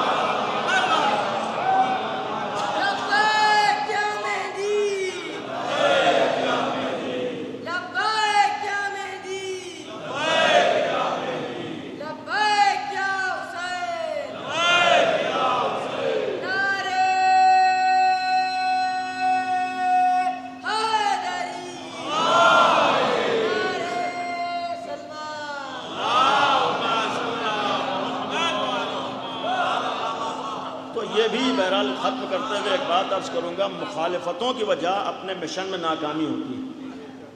یعنی جب کوئی مشن ناکام ہوتا ہے تو یہ دیکھتا ہے کس کی وجہ سے ناکام تو پھر اس کی مخالفت کرے گا۔ یہیں پر جوانوں سے ایک بات عرض کروں گا کہ آپ پروپیگنڈے کے شکار نہ ہوئیے، تھوڑا بہت اللہ نے عقل اور فکر و شعور دیا ہے، اس سے فیصلہ کیجئے کہ صحیح کیا ہے غلط کیا ہے، اور کم از کم کبھی صحیح اور غلط کو پہچاننے کے لیے مخالفت کرنے والوں کو بھی دیکھ لیا کیجئے کہ اگر دنیا کی تمام باطل و ظالم اور بری طاقتیں کسی کے خلاف بول رہی ہوں تو کم از کم اپنی ذات کو ایسے افراد کے ساتھ شامل نہ کیجئے۔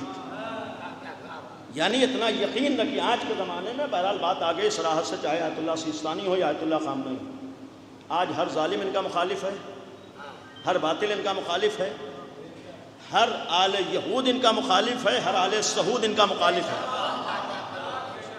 یعنی جتنی باطل طاقتیں اس وقت مخالف ہیں، مخالفت کی وجہ سب سے بڑی یہ ہے کہ شخص کے ہوتے ہوئے ہم اپنے مشن میں کامیاب نہیں ہو پائے۔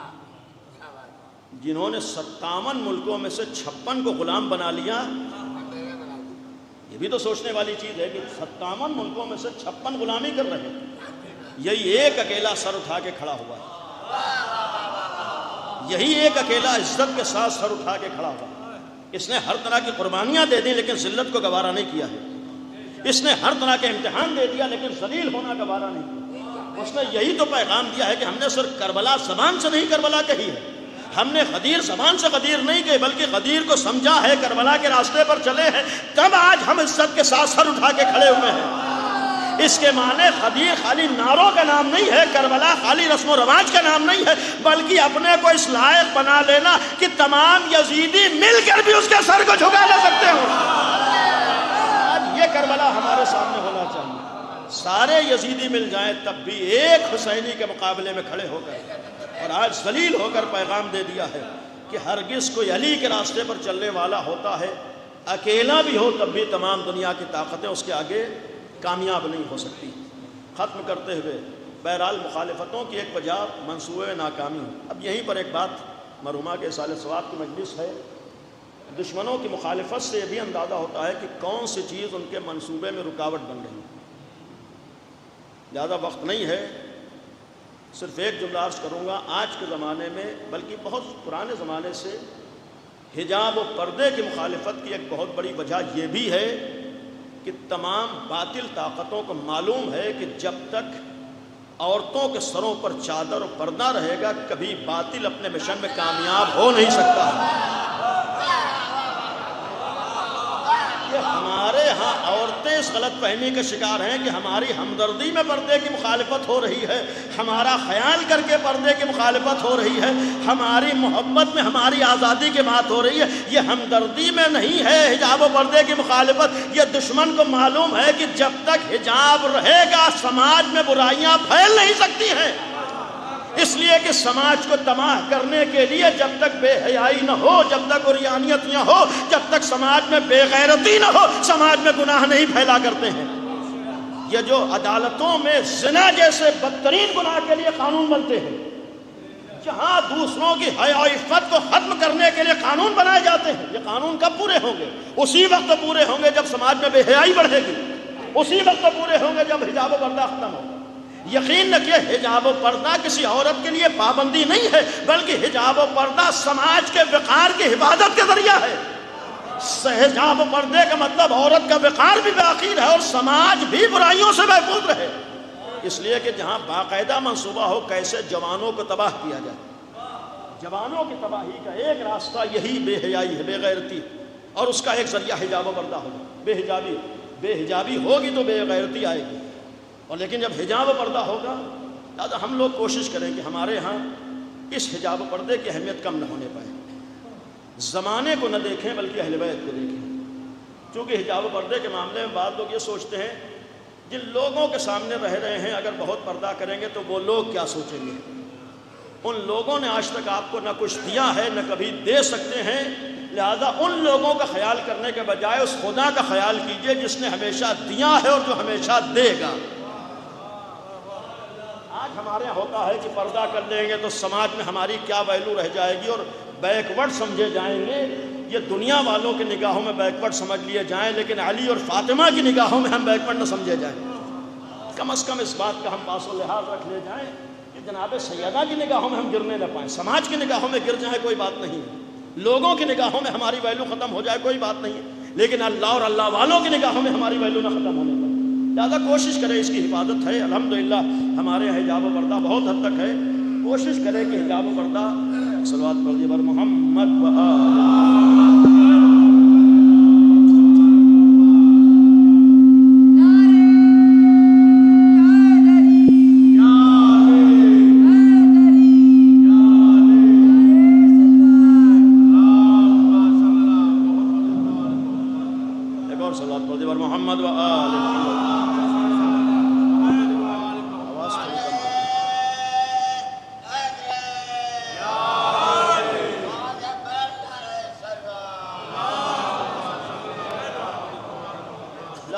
کیا ختم کرتے ہوئے کہ آج یہ دشمن کا عمل اس بات کا گواہ ہے کہ جس چیز کو رکاوٹ سمجھتا ہے، کربلا میں بھی ابا عبداللہ الحسین کو شہید کرنے اور قتل کرنے کی ایک وجہ یہ بھی تھی کہ یزید اور بنی امیہ کو معلوم تھا کہ حسین جیسوں کے ہوتے ہوئے ہم اپنے باطل مشن میں کامیاب نہیں ہو سکتے۔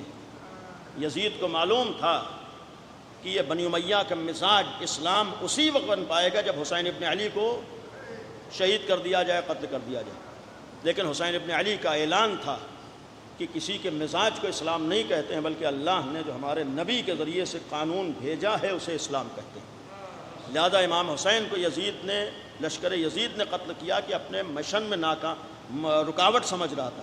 ایک جملہ عرض کرتے ہوئے ختم کروں گا کہ کربلا میں یزید کا اور لشکر یزید کا عمل گواہ ہے کہ اس نے ابا عبداللہ الحسین کو قتل کیا ہے، شہید کیا ہے۔ شہید کرنے کے بعد جو دوسرا عمل لشکر یزید نے کیا ہے وہ عورتوں کے سروں سے چادریں چھینی۔ امتحان بہت بڑا ہے، لیکن ایک جملہ یہ عرض کروں گا، بعید نہیں ہے کہ لشکر یزید نے اپنے عمل سے ثابت کیا ہو کہ جس طریقے سے وہ امام حسین کو اپنے باطل منصوبے میں رکاوٹ سمجھ رہا تھا، ویسے ہی امام حسین کے بعد شاید وہ عورتوں کے حجاب و پردے کو بھی اپنے باطل مشن کے لیے رکاوٹ سمجھ رہا۔ سروں سے چادریں اتارنے کا ایک سبب ممکن ہے یہ ہو، یزید نے اپنے عمل سے پیغام دیا ہے کہ جب تک عورتوں کے سروں پر چادریں باقی رہیں گی آسانی سے یزیدی افکار سماج میں پھیل نہیں سکتے، اور یہ امتحان آسان نہیں تھا۔ جناب زینب کا امتحان ہے، بہت بڑا امتحان ہے۔ جناب زینب کو ام المصائب کہا گیا، صدیقہ طاہرہ سے بھی متعلق تاریخیں ہیں۔ صدیقہ طاہرہ کا امتحان آسان نہیں تھا، قربانیاں آسان نہیں تھیں، امتحانات آسان نہیں تھے۔ 18 سال کے سن میں شہید ہو جانا، صرف یہ مرثیہ ان کے امتحانات کا پیغام ہے، صبت علیہ مصائب اللہ ونہا، یہ صدیقہ طاہرہ کا مرثیہ۔ اور پھر آپ سوچئے کہ رسول اللہ کی رحلت کے وقت کسی طریقے کی کوئی بیماری نہ ہو، کوئی تکلیف نہ ہو، کوئی اثر نہ ہو، اور جس وقت دنیا سے جا رہی ہوں اس 18 سال کے سن میں، یہ جملہ اگر تاریخ میں بیان کر دیا جائے کہ اس 18 سال کے سن میں کمر جھک گئی تھی، اس 18 سال کے سن میں سر کے بال سفید ہو گئے تھے۔ یہ آسان بات نہیں ہے، عصا کے سہارے چلتی تھی۔ یہ مصائب ہیں، لیکن جناب سید کونین کو ام المصائب نہیں کہا گیا۔ اگر ہمارے یہاں کسی کو ام المصائب کہا گیا ہے وہ جناب زینب ہے۔ یقیناً حضرت زہرا کے مصائب ہیں، لیکن جناب زینب کے مصائب معمولی نہیں ہیں، اس لیے کہ جو امتحانات جناب زینب نے دیے ہیں، یا جو مناظر جناب زینب نے دیکھے ہیں، جناب سید کونین نے ظاہری زندگی میں وہ مناظر نہیں دیکھے۔ یقیناً امتحانات دیے ہیں، جلتا ہوا دروازہ گرا ہے، پسلیاں ٹوٹی ہیں، بچہ شکم میں شہید کیا گیا ہے، امیر المومنین کے گلے میں رسی کا پھندا پڑا ہے۔ یہ سارے امتحانات بنت نبی نے دیے ہیں۔ ان امتحانات کے باوجود خود امتحانات سے گزری ہیں، لیکن آپ سوچئے جناب زینب نے جو امتحانات دیے ہیں، اس شہزادی کی نگاہوں کے سامنے ماں کے بھی تمام مصائب تھے۔ اس لیے کہ یہ ظاہری اعتبار سے ایک جملہ ہے کہ جناب سید کونین نے اپنی تکلیفوں کو کسی سے بیان نہیں کیا تھا، اپنے درد کا امیر المومنین سے بھی اظہار نہیں فرماتی تھی، اور اس کا ایک ثبوت خود مولائے کائنات کا وہ مرثیہ ہے جو شہادت کے بعد آپ نے دفن کے بعد پڑھا تھا کہ اللہ کے رسول آپ خود فاطمہ سے پوچھئے گا کیسے ستائی گئی، یعنی صدیقہ طاہرہ نے خود سے نہیں بیان کیا۔ ظاہر سی بات امیر المومنین سے جب اپنے درد کا تذکرہ نہیں کیا، لیکن اتنا ظاہری اعتبار سے فطرت کی بنیاد پر کہا جا سکتا ہے کہ ایک عورت اپنی تکلیفیں اور اپنے درد کو ہر ایک سے چھپا لیتی ہے، لیکن اپنی بیٹی سے چھپا نہیں پاتی ہے۔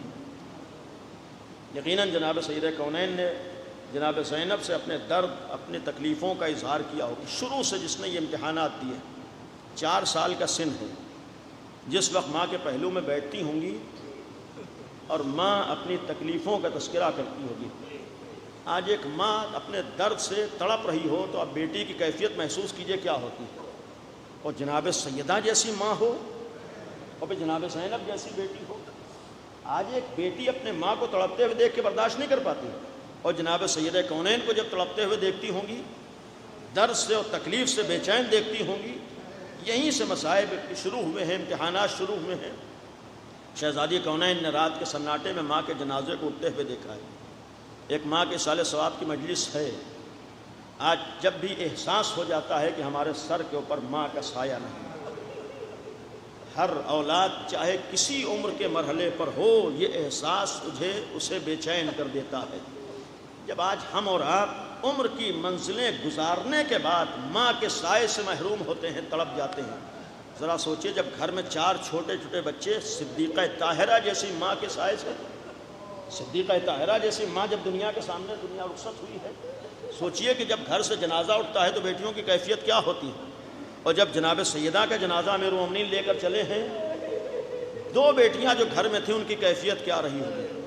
اور جب آج بیٹی اگر یہ سن لے کہ ماں کے جنازے کو مظلومیت سے دفن کیا گیا ہے، جدائی ایک غم ہوتا ہے، اور اگر جدائی کے بعد کسی بیٹی سے کہا جائے کہ تمہاری ماں کا جنازہ انتہائی مظلومیت کے ساتھ رات کے سناٹے میں 2-3 لوگوں نے دفن کیا ہے، یہ غم بالائے غم ہوتا ہے۔ آپ سوچئے جب جناب زینب نے یہ منظر دیکھا اور یہ سنا ہوگا کہ مالکہ کائنات کا جنازہ رات کے سناٹے میں امیر المومنین چند اپنے مخصوص اصحاب کے ساتھ دفن کر رہے ہیں۔ یہ بنت نبی کے امتحانات تھے، لیکن جناب زینب کے امتحانات، اور جناب زینب کے امتحانات یہاں سے شروع ہوئے، بات کربلا تک آتی ہے۔ ختم کرتے ہوئے جناب زینب یقیناً ہمارے لیے عظمتوں کے حامل ہے، لیکن امتحانات کے بعد ام المصائب بے خاتون ہے، جس نے صبر کیا ہے۔ صابرہ اگر کہا گیا ہے جناب زینب کو، اس لیے کہ جس نے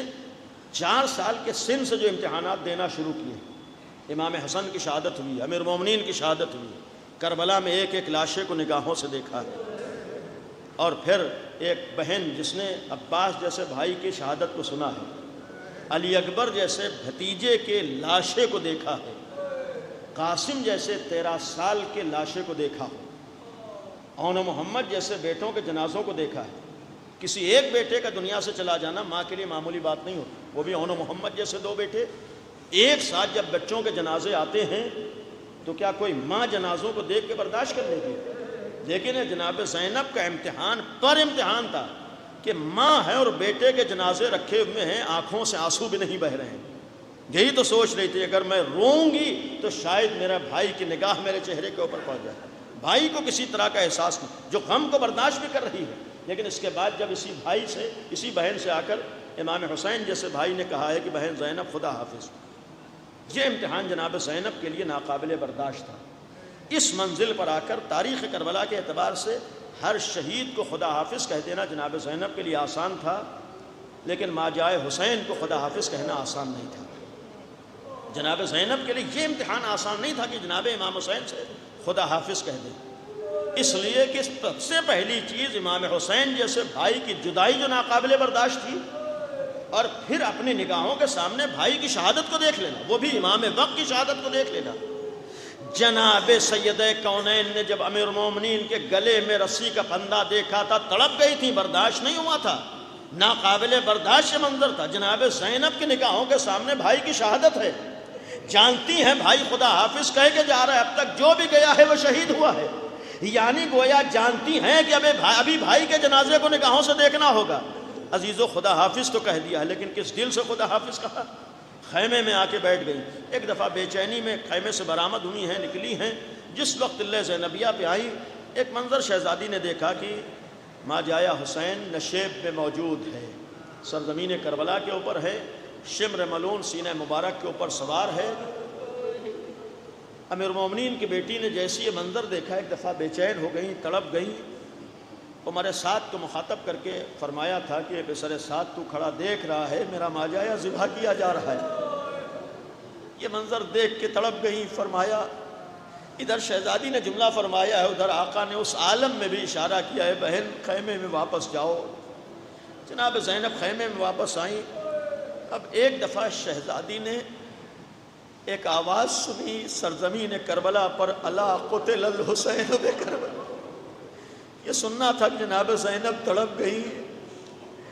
عزیزو ادھر بھائی کی شہادت کی خبر سنی، یہ شہادت کی خبر سن لینا جناب زینب کے لیے ناقابل برداشت تھا، لیکن ادھر بھائی شہید ہوا، فضا نے آ کر خبر دی شہزادی خیموں میں آگ لگا دی گئی ہے۔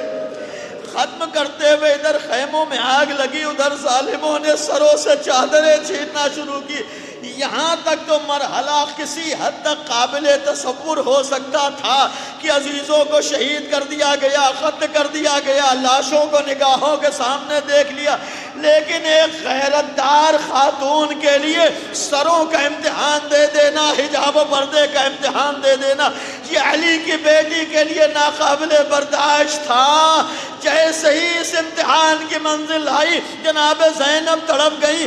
امام حسین سجاد کے سامنے آ کر جو سوال کیا ہے، اے میرے لال غش چوکو، دیکھو قیامت آئی ہے، اے بھوبی اماں خیر تو ہے، اے میرے لال خیمے جل چکے ہیں، اب آخری خیمہ بچا ہے، یہ بتاؤ کہ ہم خیموں میں جل کے مر جائیں یا خیموں سے باہر نکلے؟ شاید یہ سوال اس بات کا پیغام تھا، اے میرے لال، زینب کی نگاہ میں بے پردہ باہر نکلنا اور موت کو گلے لگا لینا برابر ہے۔ اسی لیے تو فرمایا، اے بیٹا ہم خیموں میں جل کے مر جائیں یا خیموں سے باہر نکلے، اے بھوبی اماں خیموں سے باہر نکلیے، جان کا بچانا بھائی۔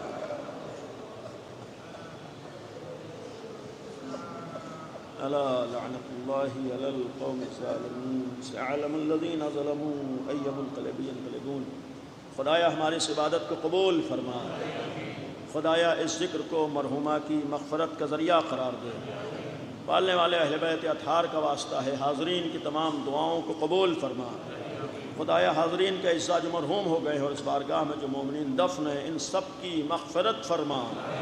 پالنے والے تمام مرحومین کو جوار رحمت میں، جوار مغفرت میں، جوار معصومین میں جگہ عنایت فرما۔ پالنے والے ہم سب کو عظمت رسالت کو سمجھنے کی توفیق عطا فرما۔ خدایا ہم سب کو نبی رحمت کی عظمتوں سے آشنا ہونے کی توفیق عطا فرما۔ خدایا تعلیمات رسول پر عمل کرنے کی توفیق عطا فرما۔ خدایا امیر المومنین کی معرفت ہم سب کو عطا فرما۔ خدایا صدیقہ طاہرہ کو ہم سے راضی اور خوشنود فرما۔ پالنے والے ہم سب کو اپنے والدین کا خیال کرنے، ان کا حق ادا کرنے کی توفیق عطا فرما۔ خدایا ہم لوگوں کو اپنے بچوں کے صحیح معنی میں تربیت کرنے کی توفیق عطا فرما۔ معبود ہمارے بچوں کو محنت کرنے کی توفیق عطا فرما۔ خدایا ہمارے سماج سے ہر طرح کی جہالت کا خاتمہ فرما۔ خدایا ہمارے درمیان سے بے دینی کا خاتمہ فرما۔ خدایا ہم لوگوں کو پڑھنے لکھنے کی توفیق عطا فرما۔ معبود اہل بیت اطہار کا واسطہ ہے، دنیا سے ظلم و ظالمین کا خاتمہ فرما۔ خدایا جہاں جہاں مظلومین ہیں، معبود جہاں بے گناہ افراد قتل کیے جا رہے ہیں، خدایا ان بے گناہوں کے قتل عام کا خاتمہ فرما۔ خدایا تمام مظلومین کی نصرت و مدد فرما۔ خدایا دنیا سے ظلم و ظالمین کا خاتمہ فرما۔ خدایا ہمارے ملک کو بھی ہر طرح کی دہشت گردی سے محفوظ فرما۔ پالنے والے اہل بیت اطہار کا واسطہ ہے، امام زمانہ کے ظہور میں تعجیل فرما۔ خدایا ہم لوگوں کو اتحاد و اتفاق اور وحدت کی توفیق عطا فرما۔ خدایا ہمارے اختلافات کو دور فرما۔ معبود ہماری خواتین کو حجاب و پردے کی توفیق عطا فرما۔ خدایا ہم مردوں کو بھی اپنے ناموس کے حجاب و پردے کا خیال کرنے کی توفیق عنایت فرما۔ خدایا امام زمانہ کے ظہور میں تعجیل فرما، ہم سب کو امام کے ناصروں میں شمار فرما۔ گزارش ایک دفعہ سورہ حمد اور 3 دفعہ سورہ قل اللہ کی تلاوت فرما کر مرحومہ نسیم بانو بنت مہتاب خان صاحب کی روح کو ایصال فرما دے. جملہ مرحومین مومنین مومنات اپنے تمام اجزاء جو مرحوم ہو گئے ان سب کے بعد. بسم اللہ الرحمن الرحیم الحمد للہ رب العالمین الرحمن الرحیم مالک یوم الدین ایاک نعبد و ایاک نستعین اهدنا الصراط المستقیم صراط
جلتے خیمے پاس پڑے ہیں،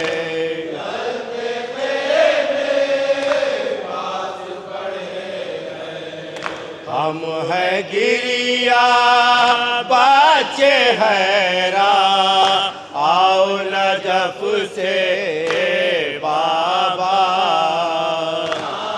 کس کس پر؟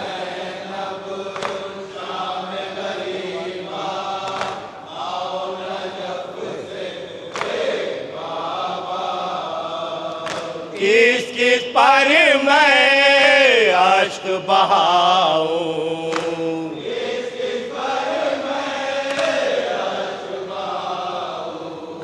منظر میدان کیسے بتاؤں،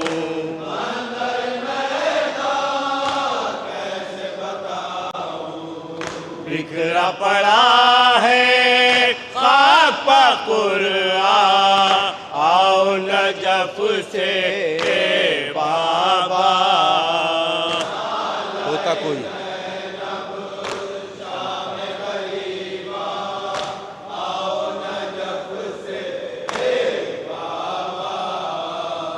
ہوتا کوئی جو شان ہلاتا، ہوتا کوئی جو شان ہلاتا، شیر کو میرے جا کے جگاتا، شیر کو میرے جا کے جگاتا، نہر پا جا کے سویا نگہباں، آؤ نجف سے بابا.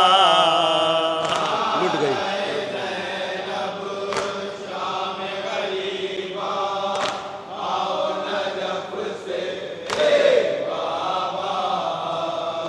لٹ گئی میرے سر کی چادر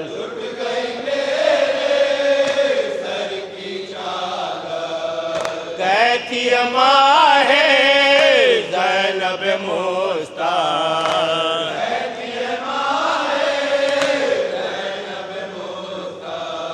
چہرے پر ہے بال پریشان آؤ نجف سے بابا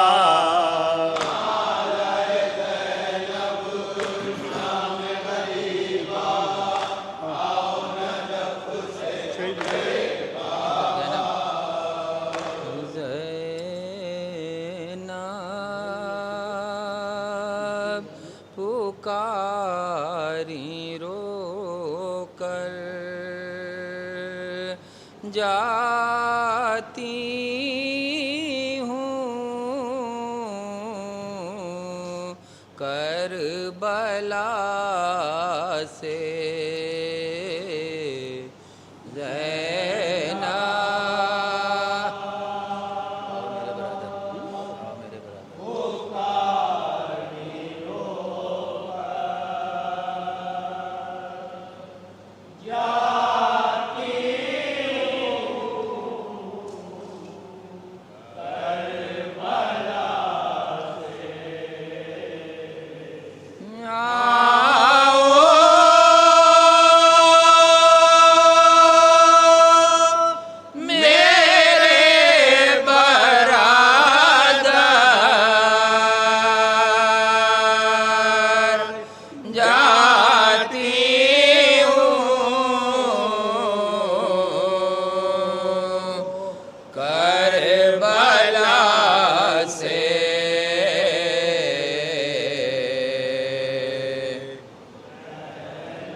مجبور ہوں کروں کیا دوں کس طرح کفن میں سر پر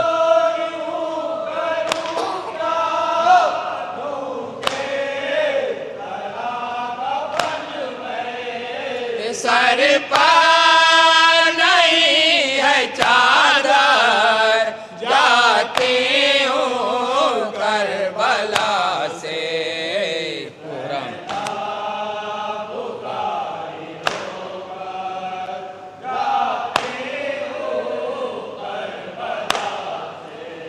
ایک رام تھا منور اہل حرم میں برپا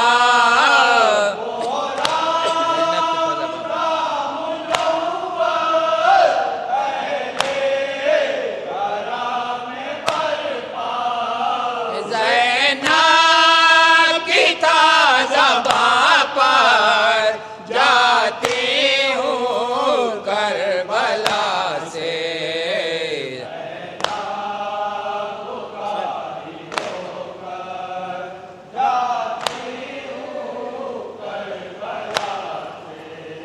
یا حسین یا حسین یا حسین یا حسین یا حسین یا حسین یا حسین السلام علیکم یا ابا عبداللہ، السلام علیکم یا ابن رسول اللہ، السلام علیکم یا ابن امیر المومنین، السلام علیکم یا ابن فاطمہ الزہراء سیدۃ نساء العالمین، السلام علیکم یا حسن مجتبی یا ابن امیر المومنین، السلام علیکم یا شہیدان کربلا، السلام علیکم یا اسیران کربلا، السلام علیکم یا ابا الفضل العباس یا ابن امیر المومنین، السلام علیکم ورحمۃ اللہ وبرکاتہ، السلام علیکم یا غریب الغرباء، السلام علیکم یا معین الضعفاء والفقراء، السلام علیکم یا شمس الشموس، السلام علیکم یا انیس النفوس، السلام علیکم یا ایھا المدفون بارض طوس، السلام علیکم یا مغش شیعۃ الزوار فی یوم الجزا، السلام علیکم یا سلطان العرب والعجم، السلام علیکم یا ابا الحسن علی بن موسی رضا ورحمۃ اللہ وبرکاتہ، السلام علیکم یا مولانا صاحب العصر والزمان الامان الامان الامان، السلام علیکم یا خلیفۃ الرحمن، السلام علیکم یا شریک القرآن، السلام علیکم یا مظہر الایمان، السلام علیکم یا امام الانس والجان، السلام علیکم یا امام زماننا ھذا عجل اللہ تعالی فرجک وسہل اللہ تعالی مخرجک وظہورک، السلام علیکم ورحمۃ اللہ وبرکاتہ۔ اللہ